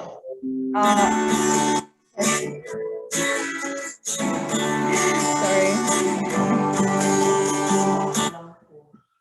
Okay, sorry about that. So, last question from our Facebook viewer. How do we combat climate change without affecting our lifestyle too much, in the sense that we do not cease productivity and are still able to live in an industrialized society? So, sir, so I think he is addressing to Mr. Felix. So ito sa ma'am, FB Live or Zoom? Oh, sa FB Live day kay wala din Goes up. Oh my gosh. Sa ganito balik ma'am, how could we live nga dili kayo ma-affect ang lifestyle sa mitigation? So again, di ba, hello, mabatian ko? Yes, sir. Sir, Okay. dungog yung akong question. Sorry, Or- nainisapaw. Okay. Nakadungog ka, sir? Medyo gamay. Ano lagi ito? Ang pangutana, sir, kay how do we combat climate change without affecting our lifestyle too much, in the sense that we do not cease productivity and are still able to live in an industrialized society? So I think balancing between combating climate change and living in an industrialized world. So there's actually a lot of ways, no? Some more effective than others. But I guess the one thing I can tell you that all of us can apply is, again, as what I've mentioned before, is we will try to do mitigation in our own terms, in our own ways, and then how we will do it. So that's basically the essence of when I told you that doing things imperfectly. No? Okay, others may not be doing this, others may be doing that. But again, in relation to not affecting our lifestyles in combating climate change, again, it's in your own jurisdiction, in your own imperfect way. But we should not look at you, but we should look at all of us. We should do all these things, imperfectly, because what we're after is the bigger effect, no? So I guess personal to siya nga touch, ha? Personal to siya nga touch. You're referring to your own lifestyle. But if we say nga, let's say more green spaces in urban areas, no? We could actually suggest that to people in authority, or if they have the certain initiatives to create green spaces in urban areas, or if ang problema man good yun for me is that in relation to that, no, making a bridge between environmental conservation, no, ecosystems based management, is that most of the people in power, no, tagaan na silang suggestions, mostly, you know, and I guess you may have observed this as well, is that they will choose money over that. And I guess I experienced that as well, no, kay nakatrabaho man ko, kung i-mention ni Ma'am Yan before, diba? Environmental compliance certificate. So naka-work ko assessment for a certain company nga they need an environmental compliance certificate, and kailangan man na mo investigate sa area for that. And mao jud mingon mi nila nga yung ani mupugos jud sila nga sa ila gusto. So that's in relation to political will, okay? But in the personal aspect, mao jud to ako ang maingon is that all of us will do imperfect things, no? Okay, we are not after your effects, but all of our effects. Yes, effects. So I hope na-satisfy na ko siya, ma'am. Most of ako answers the question. Okay. Thank you, sir. Felix, I hope that satisfies you. Mr. Sam Joseph Osbiliran. Well, I would like to add to Mr. Felix answer. One way of really, it's a challenge to fight against climate change, but I think we can do it in our own little way. Like we can reduce our carbon footprint. We can do biking instead of riding motorcycles, or do your own little effort of being in caring for the environment. Anyway, so we are almost over. No, we have it's already 12 o'clock. So pahuman na ta. So I will turn you over to our MC, Mr. Mark Denver. Sir? Right. So thank you so much, Ma'am Christine, and to the speakers who answered and satisfied the questions of our participants or students, I mean. So the last part of our program will be the closing remark of Sir Joy Belien. Sir Joy. Yeah, thank you very much. I think we have a wonderful discussion. I think there are more questions coming, but in the interest of time, we have to end this webinar series. We will try to answer if there are queries. No, this is part of our role. But before we do the closing, allow me to present a certificate. This is from the Civic Welfare Training Service of the NSTP. The citation reads, this certificate proudly presented to Lorraine Christie Sinisa for the invaluable time, expertise, and service as resource person with the topic environmental laws and environmental education given the 16th day of October 2021. Signed, yours, Joy Vilien, and our director, Manolo B. Loreto Jr. All right, the same certificate. Siguro pakpak siguro. Ay, online na now. Sorry. The same certificate is also awarded to Mr. Felix Jan Alustuso for tackling the topic climate change and ecological waste management, given 16th day and signed yours truly and Professor Manolo Loreto Jr. All right, so as a closing, thank you very much for our experts, our resource person, Lorraine, and and Sir John. They are part of the team as coordinator, so it's a blessing that you are with me, you are with our team. So there are people to consult with in terms of this topic on climate awareness or environmental awareness and protection. Now, for our students, I hope you can think of which area you can possibly participate. According to Sir John, your effort, my effort, all our effort, this is a collective action for environmental protection. So think of this that fits to your degree program. If you are an engineering student, perhaps you might be creating something that will use up, hopefully something like that, of these gases, something like that. If you are a math teacher, how are you going to integrate this to your degree program? Things like that. Okay. So and thank you very much to our MC, to everyone who participated and helped us make this webinar series a success. With that, this is your head coordinator for CWTS. Thank you very much.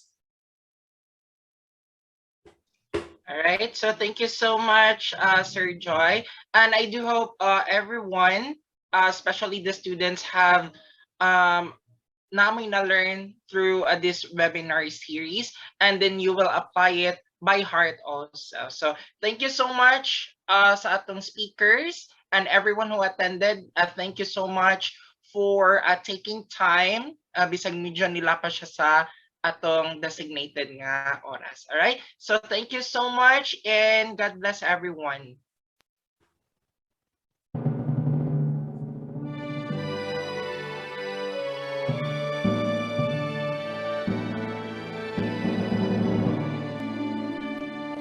In my heart was a melody for a dear university,